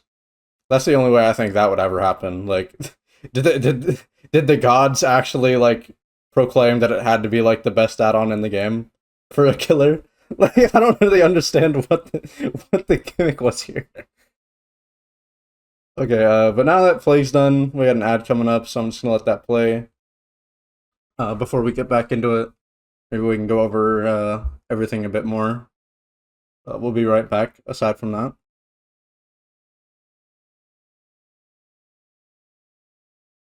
What if it was reworked so the gen purges only lasted 20 seconds but removed the downside? Uh, I don't know. I would say like it has to be like 15 seconds or something for it to not be like still super lethal. Uh, and I would say it should probably still have the downside of like lower passive corrupt purges because they're still getting like freebies from gens popping, right? Is tablet in C tier? I believe it is. No, it's in B tier. Oh no, it's in C tier. Okay, this is C tier. Yes. Which isn't too bad. It just doesn't do like that much differently compared to like default plague.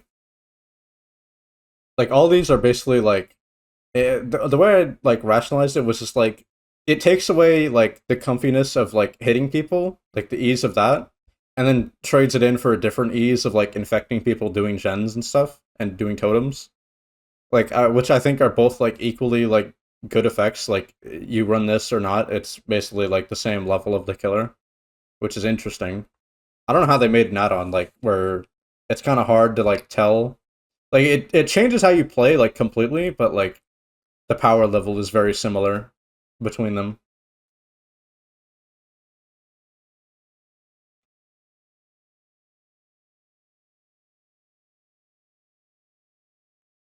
What is the math on it?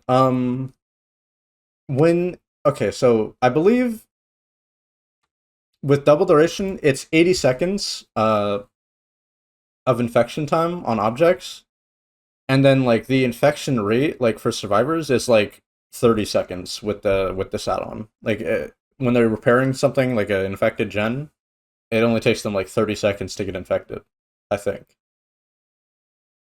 Maybe less. So it's pretty good.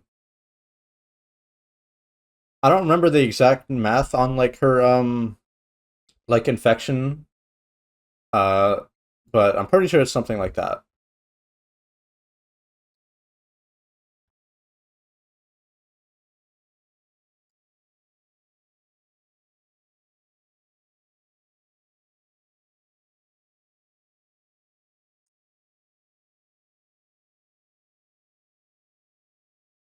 Finding the math. Real shit.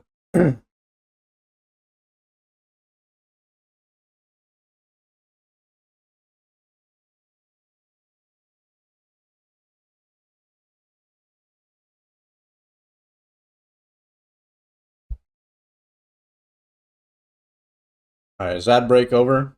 I was just kind of sitting here reading through the chat. No, not quite.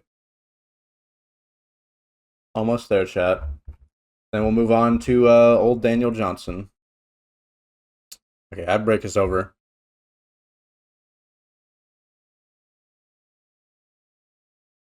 Now I'll move over to Danny J, the ghost face.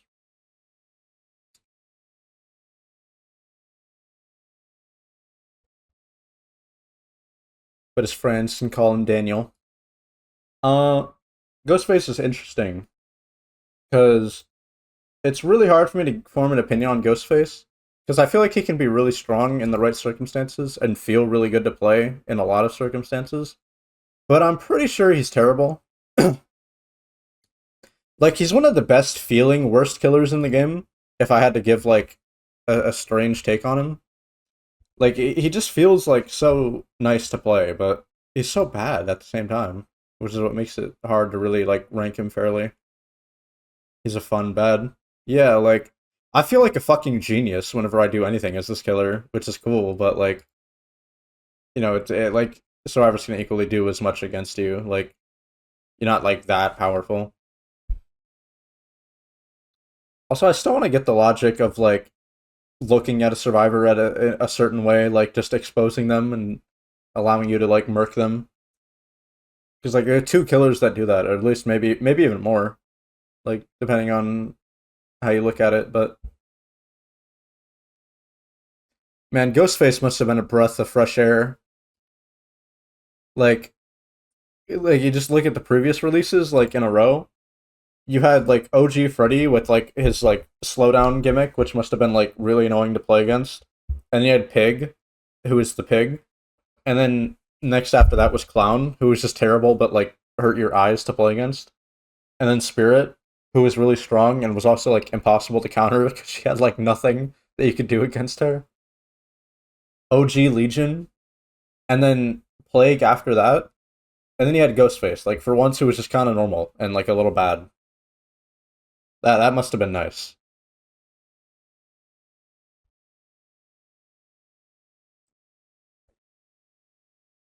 Has his haters, but one of the best designs in the game.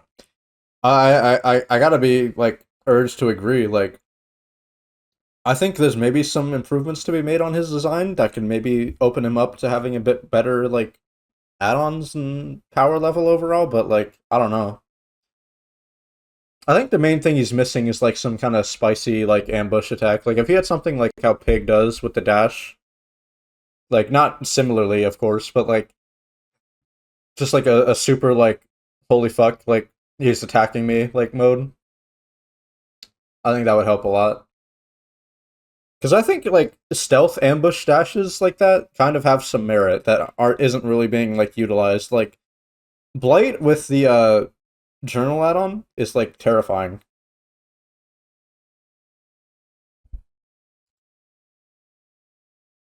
Oh, we got some MF Doom playing. Real shit. Alright though, but fearless time. Let's be real. Let's get into it. First up is Cheap Cologne. This one is really simple. This one increases the duration of the marked status effect, aka the exposed, by 10 seconds. Congratulations to Daniel Johnson for being able to have someone exposed for the entire duration of a hook stage.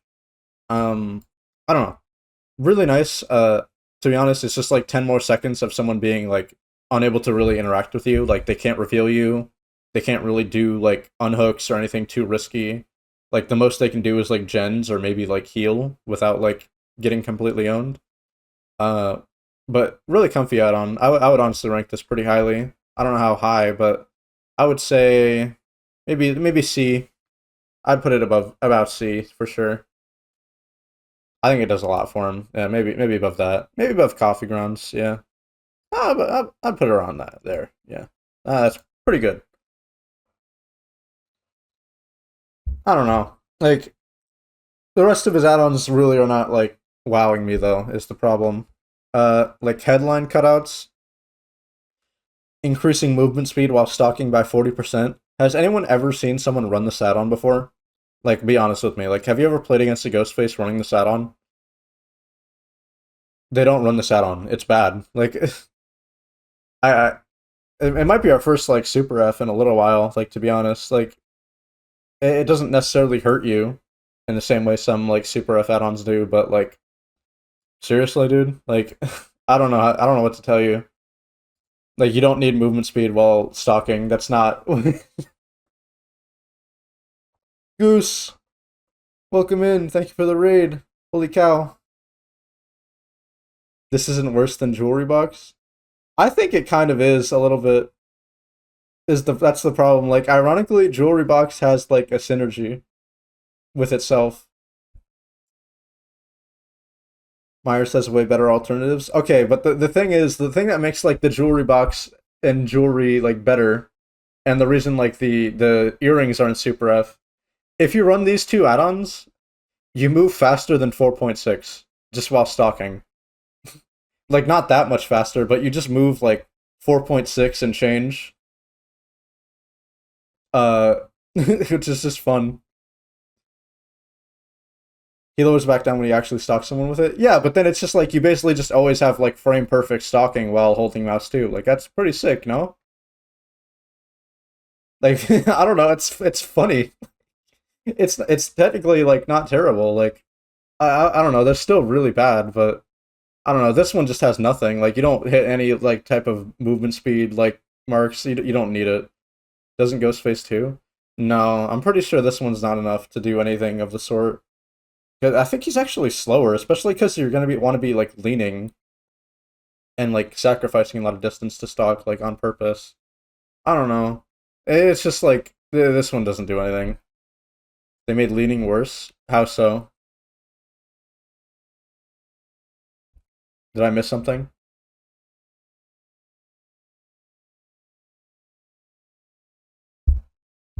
In relativity to non-leaning? Not necessarily true.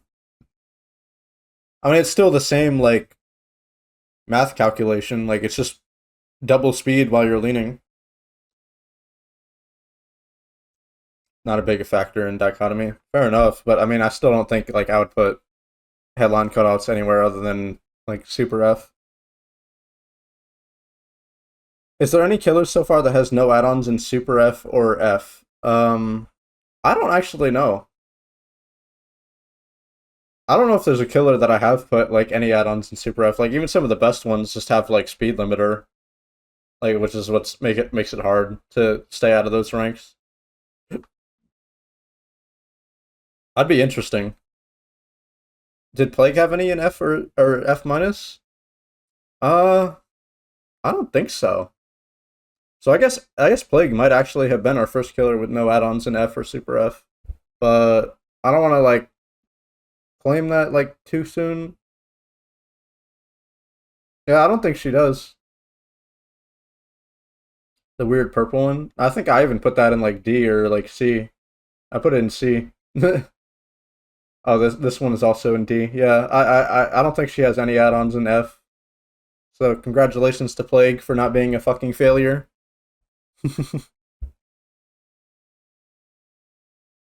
Okay. Two add-ons that made base kit. Matchbook and Philly. I think Philly is honestly pretty worthless in today's like economy. Like, I don't really think you need to be stalking any faster than like the whatever like 4.5 seconds it is now. 3.5. I actually don't remember. Pretty sure it's 4.5 by default. I don't know. I just don't think you really need this, especially because it's worse than it used to be by like comparison. Uh, so I don't know. Probably F to be honest, which is sad to say because it was definitely one of his best add-ons before. But nowadays, I'm not too sure. Maybe not F. Like I would say it's about like it's up there. I don't think it's necessary though, but not like bad. It's like whatever. It's just a super whatever add-on. Comparatively though, Matchbook, which decreases your recharge time by 3 seconds, I would say that's pretty good. I mean, I would take that even after like it being added base kit like 3 times. Like I'd take that still. I don't know how like much I would take it, but like still say like C. It's like I'm at the optometrist. I gotta see like which add-ons I would run like more than it. I don't think I'd run it more than Cologne. But I'd probably run Cologne more than these add-ons, to be fair. Yeah, that feels right to me.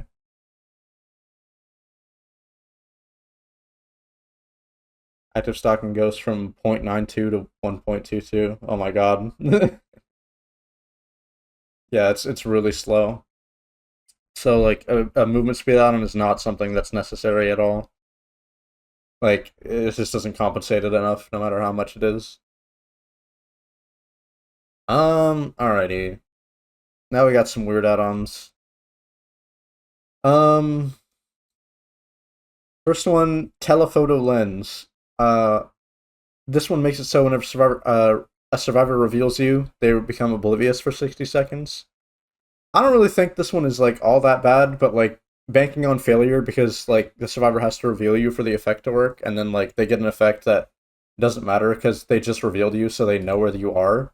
So like removing your terror radius isn't like going to protect you or anything. I don't know, like not super bad, but like, eh, it's like a whatever. Um, Next up, Olson's Journal. I think this is, yeah, journal. This one is marked survivors suffer from the oblivious status effect. So this one's a little better, but like the problem here with this add-on design is that a marked survivor already can't reveal you, like no matter what they do. So ideally, if you're committing to chase with them, or just stalking multiple people, you'll be undetectable anyway. This add-on is still essentially insurance for the situation where you get revealed, and then that survivor you mark just isn't going to hear your terror radius, but like they're not really going to hear it anyway. Like you have a 24-meter TR when you're, revealed, and then if you're, in power, you don't have one to begin with. So I don't know why he has two oblivious add-ons that are both like essentially only going to get value in the situation where you have been revealed. I don't know. I don't know which one's like really worse. Like I would say this one's maybe better than the other one, but like they're very similar. You can at least apply this one more, which is more than you can say for telephoto lens, but like, whatever. Like I get more like chances to proc a kind of like worthless effect. Like wow, thanks. And this one is marked map. Increases the duration of killer instinct once revealed by 2 seconds. Nobody moved. Like that killer instinct isn't going to do anything for you. Like let's be honest. Seeing it for longer than it already is just not necessary. I don't know. F. It's like any killer instinct duration add-on is probably going to be F, except for maybe a few. But like in terms of like how much I would want to run them, they're definitely all F. I don't really want to like use anything that increases killer instinct duration. Okay, since straps is like an odd one, uh, Night Shroud will remain active even after missed basic attacks. Why is this an add-on? I don't understand why this has to be an add-on, because it's such a worthless like effect in the base kit of the killer that I don't know why it's there. It's kind of like the audio like in biopods like add-on that Singularity used to have, where it's just like, why is this not just default? I don't get the point of it existing. I also think like I don't know, like I can't think of a bad reason to like not use this. Sorry, I can't think of like a good reason to use this, but I can't think of a bad reason to use it either. Like it's just there. It's like whatever. I don't know. Like definitely bad. Like for sure. It's one of the things just leading to this killer getting such a low like placement on tier list is just he has no add-ons. This one is Olson's address book. This one makes it so auras of survivors who are marked are revealed to you for 5 seconds whenever they perform any type of fast vault. And this one is honestly pretty good. Basically a free perk in the form of an add-on slot, uh, which I don't think is like too terrible. Like I'm all ears is pretty nice, but it's also not on a cooldown. You just basically get a lot of ore reading in chase, which isn't really going to help you because you're an M1. But like it's not like too bad. I mean, D tier at least for sure. I would definitely rather just have like faster stalking, but like whatever. Like I don't think it's like miserably bad. Like in terms of Ghostface's choices, it's just like he just it's a bad choice in the overall grand scheme of the game. I think is kind of my main issue there. Okay, I think that does it for the rest of the greens. Now we got to go on to the blues. Oops, scrolled on the wrong page. Chewed pen makes it so survivors in the dying state take twice as long to reveal you. Uh, So instead of 1.5 seconds, it's 3 seconds. Uh, you I don't really understand the point of this add-on. Like, I think it's really good of an effect, but like, not worth taking an add-on slot for is my issue. Um, I think this should probably be base kit, to be honest.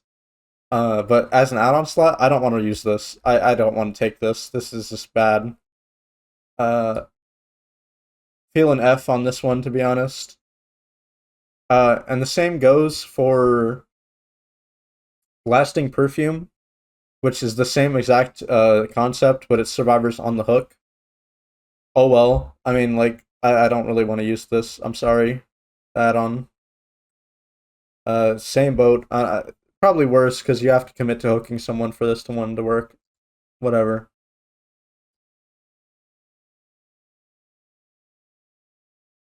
Sorry, I'm realizing how my argument was actually for Philly and not newspaper clippings. Oh, I see. I understand though. Hi Vin. Had a dream and you and Rev were in it. You were streaming Minecraft and asked me to join, but when I joined, y'all laughed at my skill merchant skin and I got sad.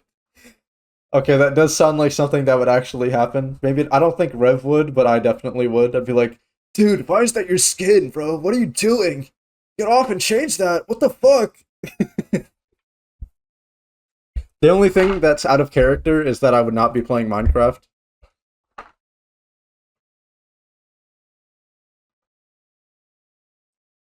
Fucking skill merchant mains just make it their whole personality. God.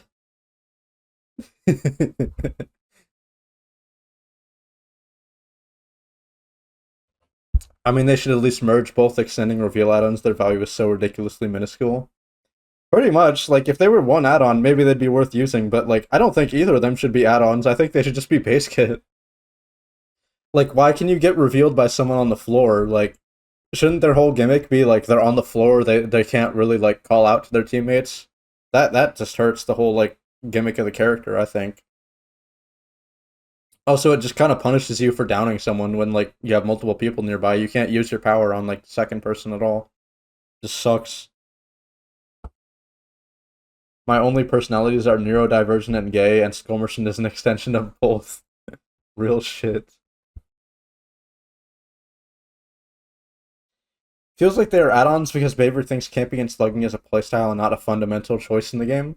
Right. It's like, if I am chasing two people, like, for some reason, like they're body blocking for each other and I got one and I want to go for the second one, I have to slug. I don't have a choice there. Like, I'm just making a good play to go for the second person, but like, because of the way this killer is designed, you literally just can't use your power on two people at once. Like, the person on the floor or getting hooked is just going to punish you, like, by just looking at you the whole time. You can't do anything to them. It's just like, whatever. Like, I guess I just won't play the fucking game if that's how we want to, like, have it function. Like, wow, crazy. Olsen's wallet instantly recharges Night Shroud after breaking a wall or pallet. Almost certainly his best add-on. One of his best add-ons, maybe. Uh, like, I don't think, like, I don't necessarily, like, disagree with the idea that, like, his stealth and, like, ambushing playstyle has more merit than, like, people give it credit for. But I definitely think, like, in the situation where, like, you kind of just get revealed in chase and you don't have a choice about it, just getting your power back instantly is nice to just basically have, like, another method of, like, marking someone when they wouldn't expect. Like, with this add-on, I think you can basically just mark someone for free. Because it takes them a second and a half to reveal you at least. You can get, like, 2 seconds of, like, reveal progress or mark progress in that time. And then, like, if you break a pallet and they reveal you, you get your power back, and then you can just full mark them, like, after that. I don't think you can put Teacup above this. Where's Teacup? Because this is actually good. I think a Teacup is on a better killer, though, to be fair. Like, I think this one is just demoted because you're Ghostface. Like, Teacup is technically very similar. It's just, like, also on a better killer is kind of the issue. It's like, I don't really know how to, like, weigh that necessarily. Like, I think I would put Teacup lower in its tier for sure. Like, I don't think I would run Teacup more than half, but, like, unless she intentionally plays the power level of worse than Ghostface. I don't necessarily agree. I think you can at least get some passive value from the add-on, but it's just way less than like flute and the watch is my issue. Like you don't have to nerf yourself to get value from it. Like if you just happen to be phasing around the map for whatever reason, like you can actually kind of phase for distance with this, and it's not like a terrible idea. David had some full streams trying to find value from this add-on. Yeah, but it's like that's the problem. It's a bad add-on, like for sure. Like I definitely agree, but it's also like it's not like a terrible add-on on a bad killer. Like I don't think it's kind of a mid as fuck add-on on like a really strong killer. Like I think it can work for sure. Has to face every chase and use your power for mobility. I don't necessarily agree. It's like it still is effectively a recharge add-on. Like if you just happen to break a pallet on like cooldown, like you'll still get some passive like recharge value from it throughout the game, which is like similar. Like that's why you run like the straight recharge add-ons, but it's just like less often, but like maybe a bit more when it happens. You know what I mean? But it's like Olsen's Wallet is just kind of like, you know, it's better for the killer it's on, but the killer it's on is also worse. You know what I mean? Although I will say I'd probably put it above like all of these. Think about it.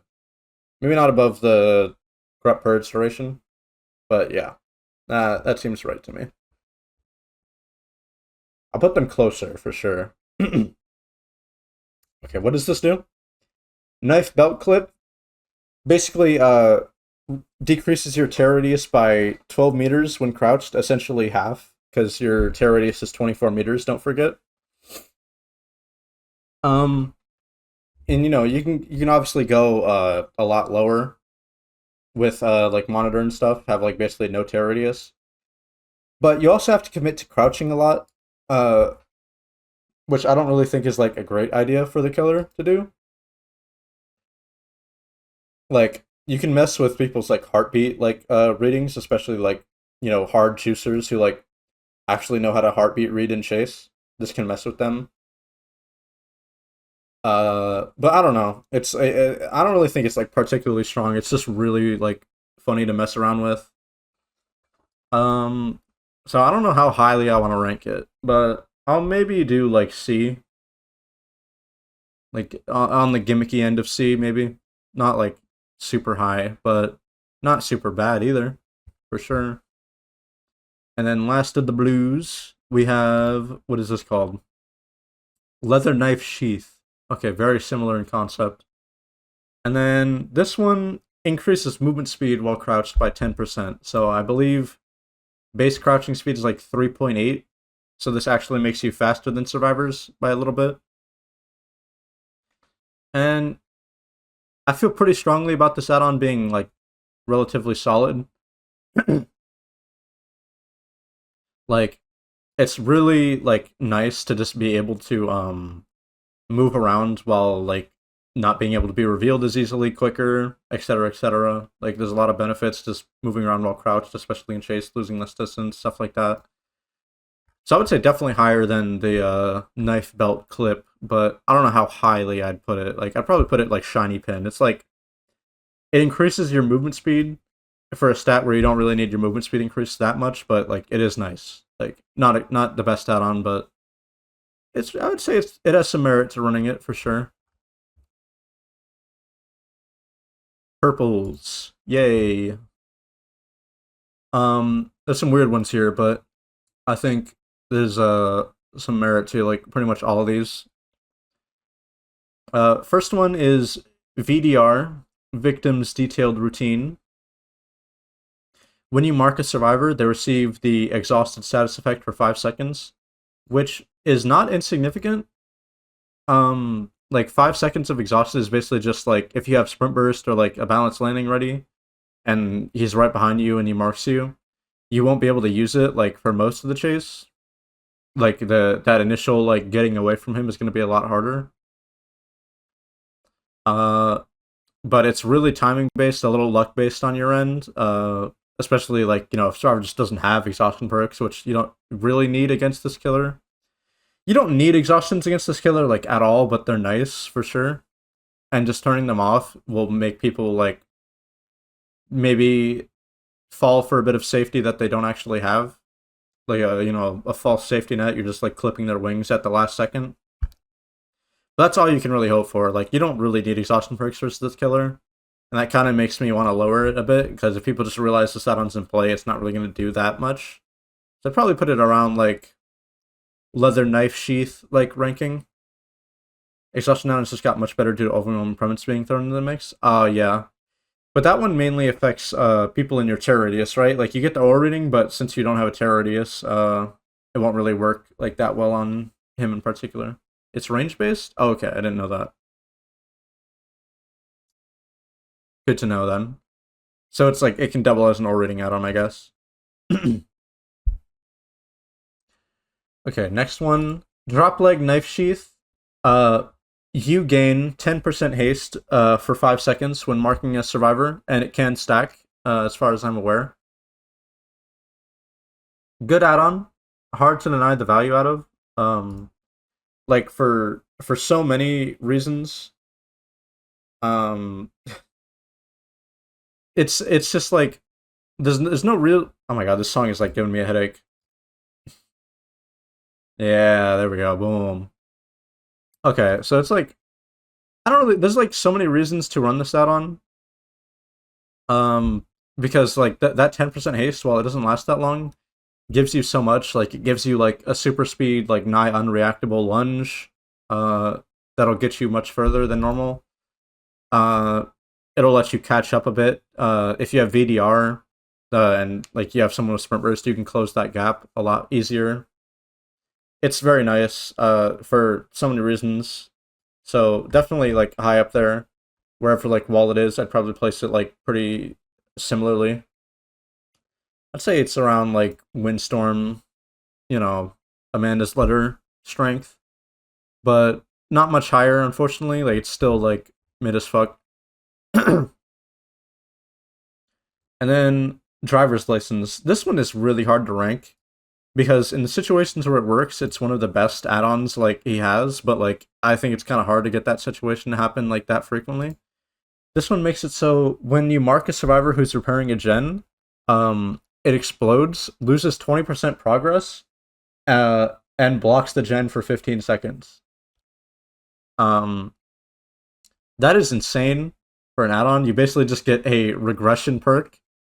And this wasn't even with like a big Ghostface rework. This was just thrown in there in a random patch. Like it were like, oh, we forgot to rework this add-on and it didn't actually do anything. So here's a new effect.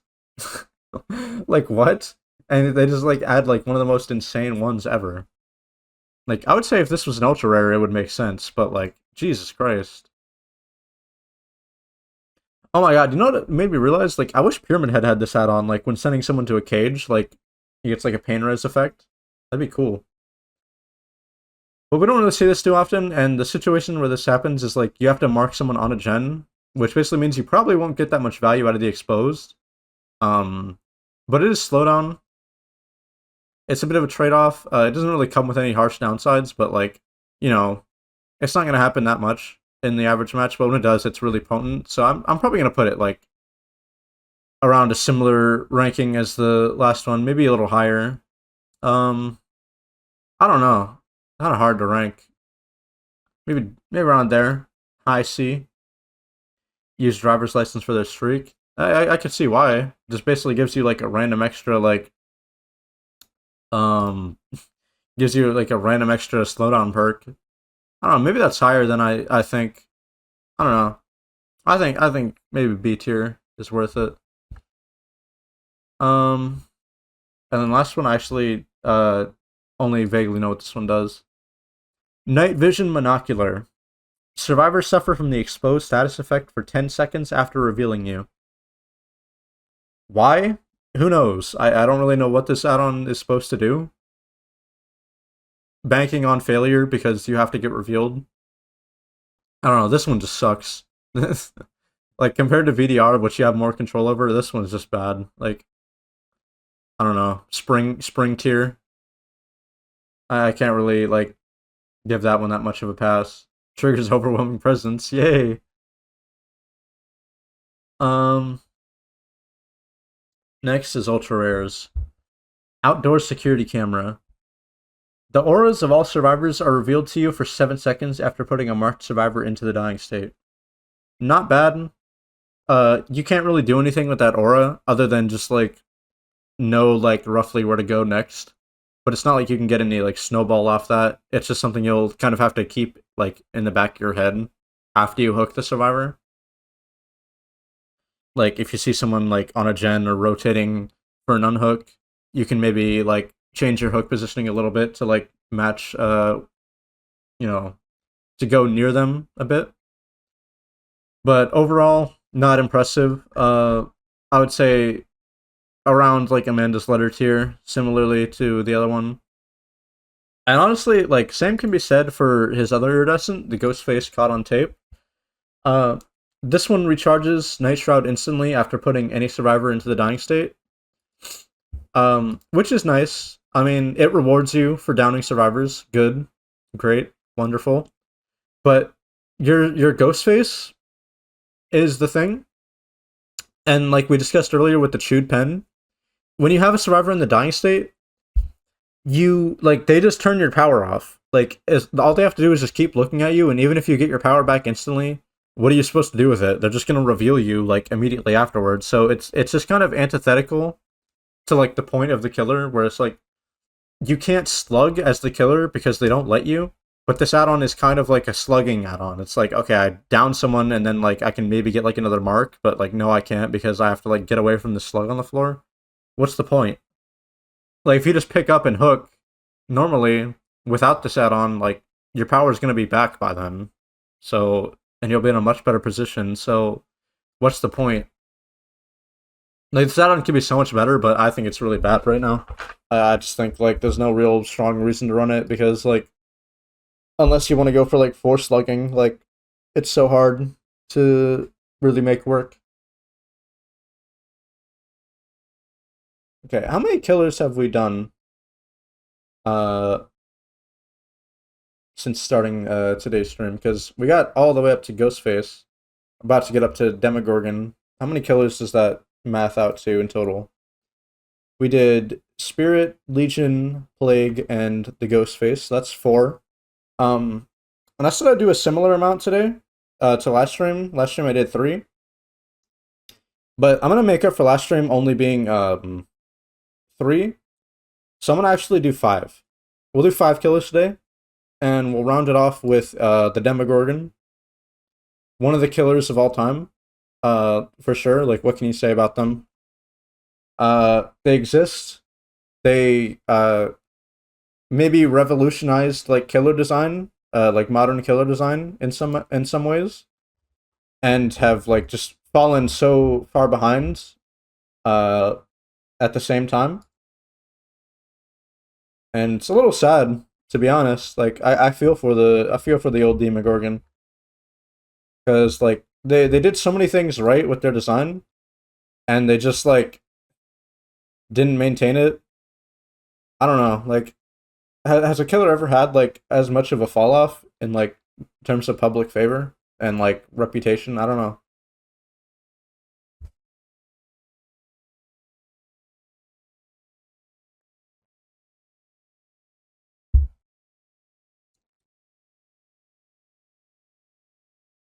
Demogorgon, where if you don't run his 2 best add-ons, he is useless. Like I would say, even if you do run his 2 best add-ons, he's useless. Like I don't know, this killer doesn't really do anything spectacularly well nowadays that like other killers haven't just done better. Like in terms of just brain off, like winding up at a pallet, Nemesis is better because at least he can hit over it and break it. Like in the same go. Like all Demogorgon can hope to do is break it. Nemesis, like in terms of mobility, like so many killers have him beat with like portals and teleporting and just getting around. Like,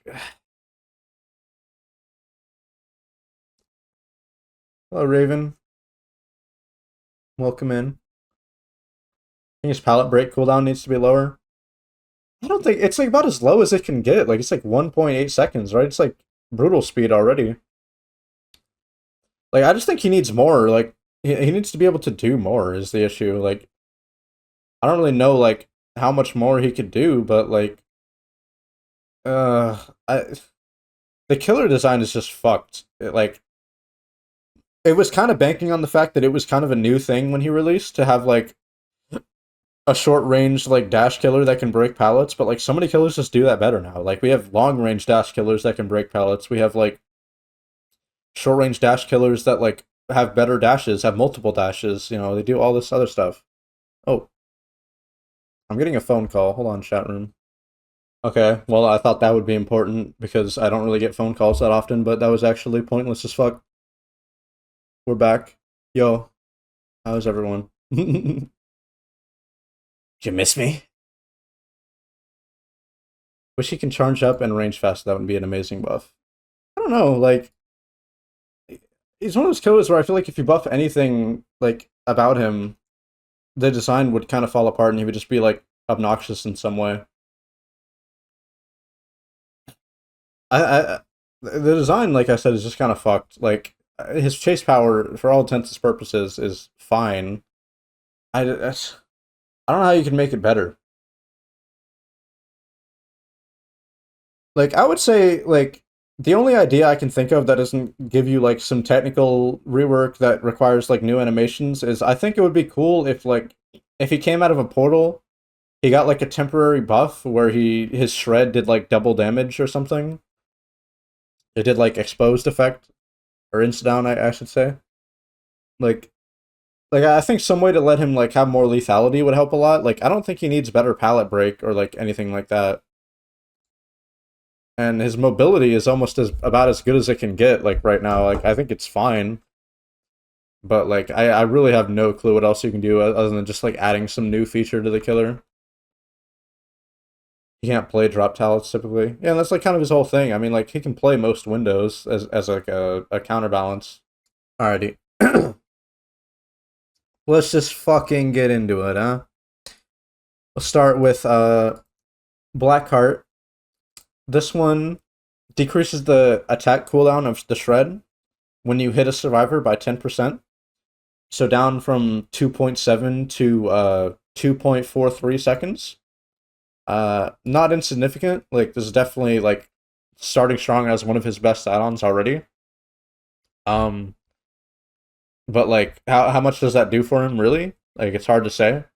Like, I think just having basically a Stabiffle add-on is pretty significant for any killer. Like, they would kill for that. But, like, you know, I don't know. It's nice, but, like, you know, the bar is pretty low. He doesn't really have much else to go with. And of course, I think we'll just skip ahead and do, like, his second best add-on, or, like, probably better add-on is Barb's Glasses.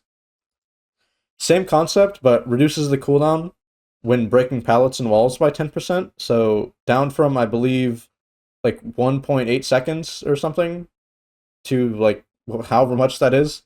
I don't know. Like, the add-on's good. What can I say? Like, it's a good add-on. It is probably up there as, like, his best add-on. Like, I would say these two add-ons do the most for him, like, in terms of chase lethality, because, like, he doesn't need the other buffs that his add-ons give. Like, let's get into it, like, with some examples, right? Let's go with Rat Tail. This one increases the speed of opening portals by 50%. That's an incredible add-on. I don't think this add-on needs to exist or needs to be used, like, in order to make using portals good. Like, using portals by default is already, like, about as good as it gets. Like, you can run add-ons, but then you're just missing out on, like, what he actually needs help with, which is his chase. So, like, sure, Rat Tail, good effect, but, like, why would I use it? Comfy for sure, but, like, meh as fuck. Rotten Pumpkin, my goat, according to one Twitch chatter from the first Addon Tier List stream, causes the portal you start your teleport from to be closed behind you.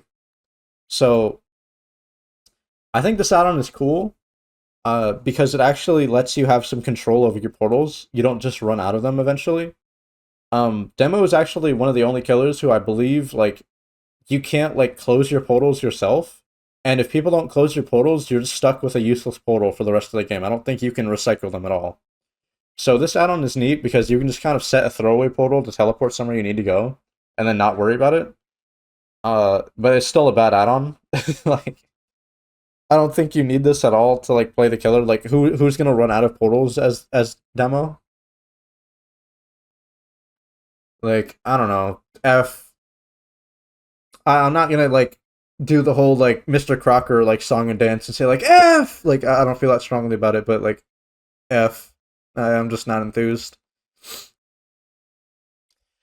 Rat liver. Um, another rat add-on. Unfortunate. Very offensive. Um, increases movement speed while holding power by 3.5%. I believe this still makes you faster than survivors while charging, but not by much. Um, I actually think this add-on's pretty dang good. Like still, like I think people have like claimed this add-on fell off, but I disagree. I think this add-on's still like pretty dang good. Like not terrible, at least. Like I'd probably run it more than like more than like Swift Hunt Green. Blackheart and Bob's glasses are overrated. Yeah, like people think these are like the only add-ons that do anything. But it's just like I think Rat Liver is like up there still. Like I've heard people claim Rat Liver's like useless. And like you're throwing if like you're just like an like old timer like Otstarva fan if you run this add-on. But like I still think just like having more ability to catch up while holding shred is like pretty decent. Used to have S tier up. I don't know if it ever had S tier up, like at least for the killer, but like it definitely felt like it was more necessary when he was slower. But like now that he's faster, it's just like he's not that much faster than he used to be. So like having an add-on that makes you faster is still nice, you know. Um, and if add-ons ever S tier up, yeah, I don't think so. What's next? Muse Guts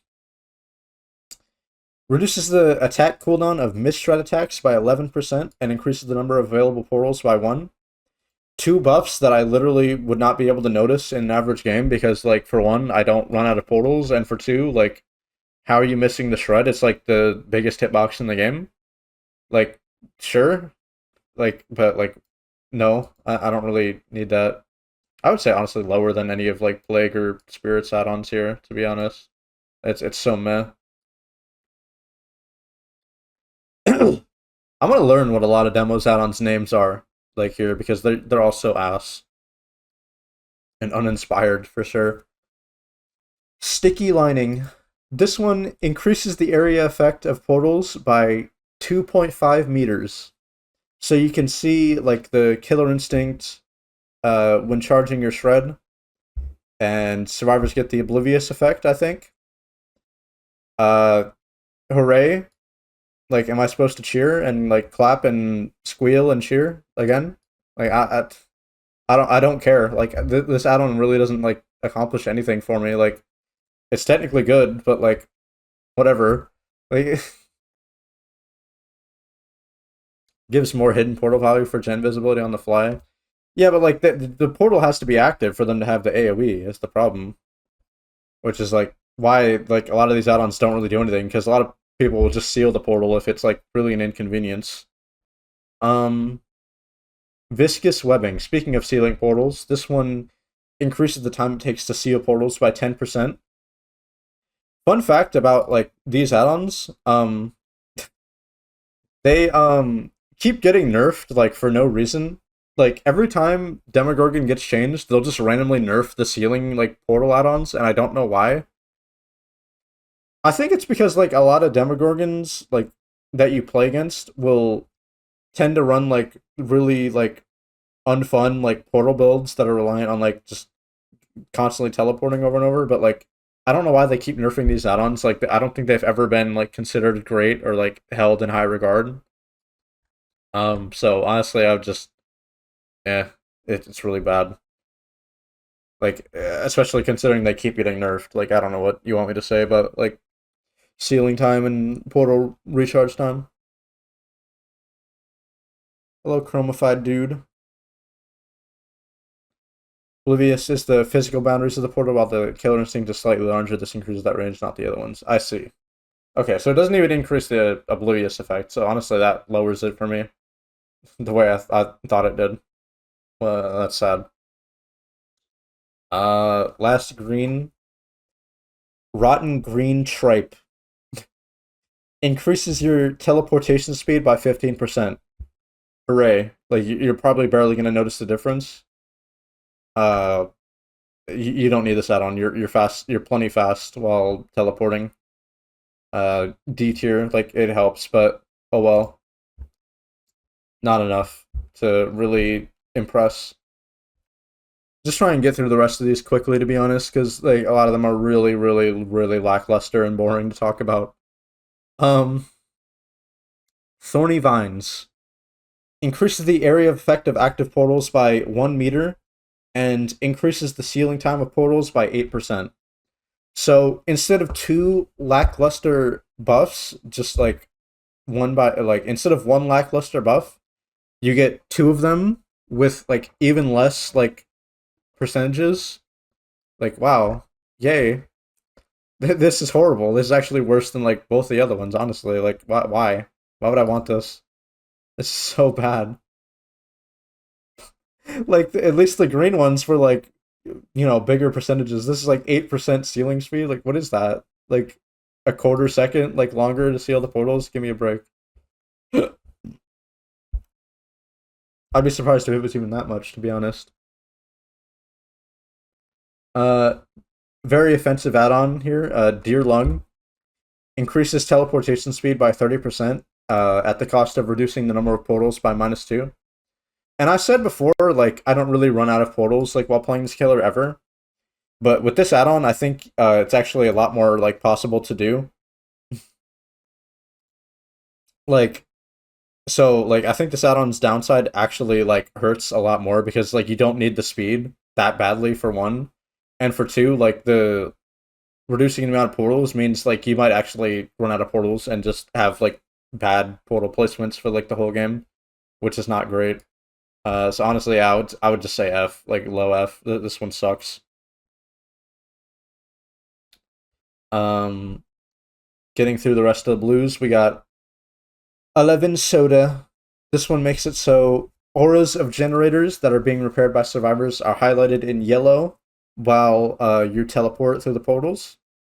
You don't have camera control like while teleporting. Fun fact. So, and you're also having your screen covered up with a giant like red like glow.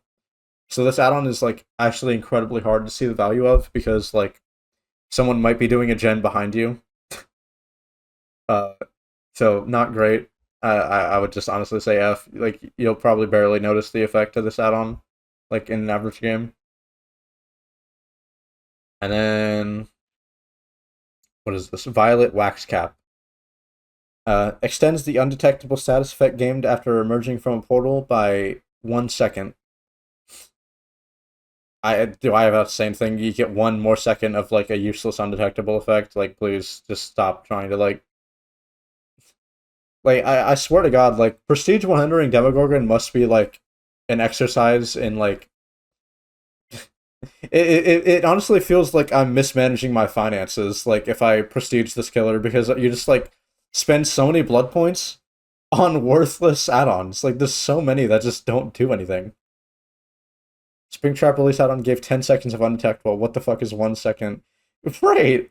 And Springtrap's base kit was 20 seconds, so that was already unnecessary.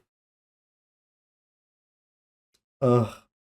Let's try and get through the rest of this quickly. I'm gonna need like a drink after this, like a nice, I don't know, like a water. Brass case lighter.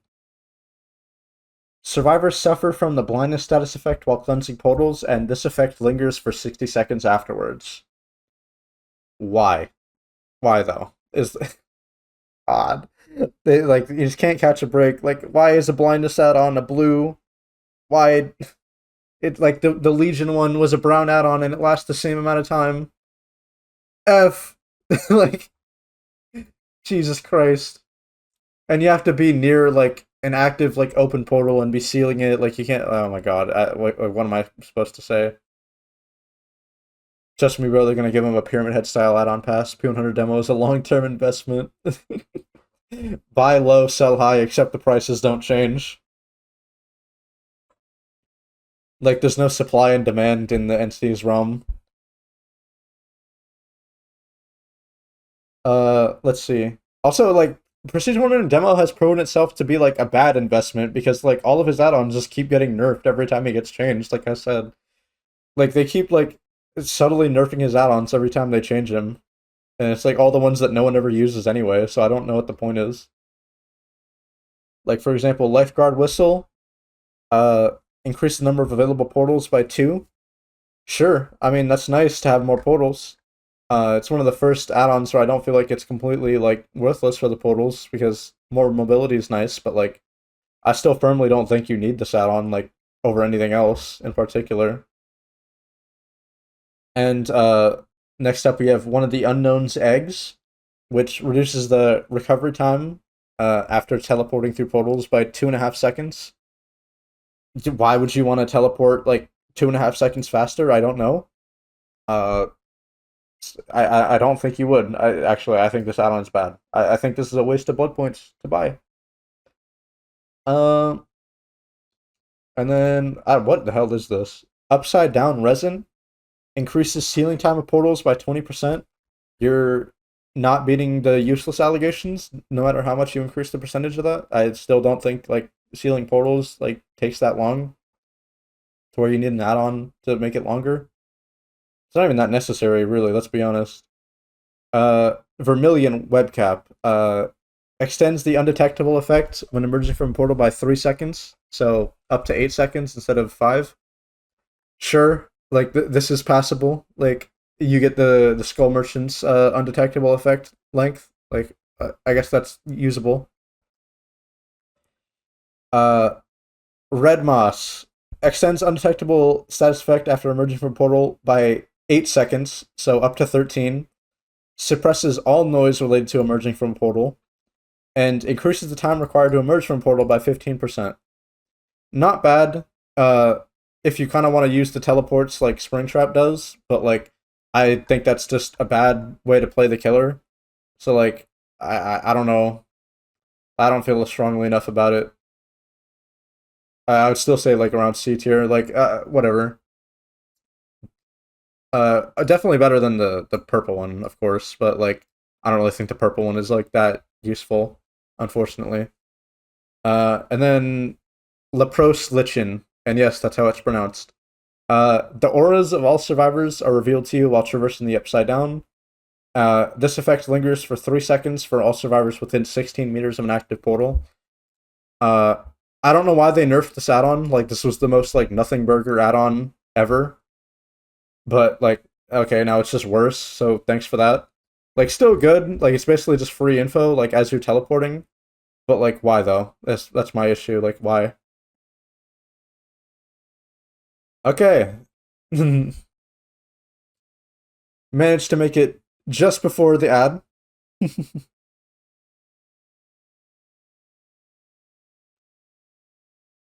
Oh, geez. Mid is completed, indeed. It's just like trying to rank his add-ons were so hard because so many of them were just like portal add-ons, and you don't really need like add-ons for portals. Is kind of my whole deal. Like I think portals are like pretty much fine base kit. Red Moss is his best add-on right now. I don't know if I can agree. Like I think the ore reading is definitely better than the stealth because I think the stealth is a little like harder to make use of. Like they still hear the global sound when you teleport, I believe, but they just don't hear the sounds like afterwards of like you coming out of the portal. That's the only thing that I think the add-on changes. Um, but geez, yeah, that's the tier list so far. We got through 5 killers. Geez, oh my god. So what do you guys think of this so far? Moss is stronger than most of his add-ons. I'm pretty sure that's still true. Like even with my placement, but the only ones higher are Lichen and these two. Like I think that's more of a. I think that's more of a.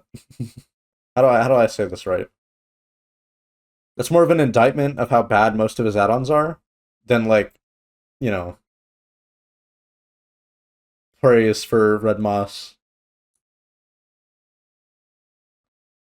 Gives ton of value towards killer instinct range add-ons because you can use tucked away portals to ambush survivors easily. How though? Like by putting them in a corner, um, and then using the range to teleport to them? Is that what I'm understanding? Can we have more moss add-ons like eggs? I mean, I could definitely move it up, but like, I don't know. I don't feel like it's like too strong of an effect compared to like most others. Like, I would say maybe like I'd put it around like mint rag tier for sure.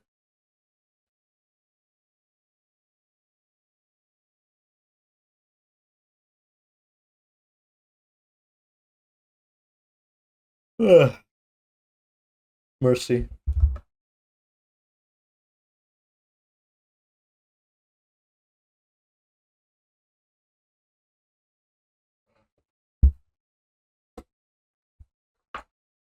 Alrighty. But after that though, I think that's gonna do it for the add-on tier list.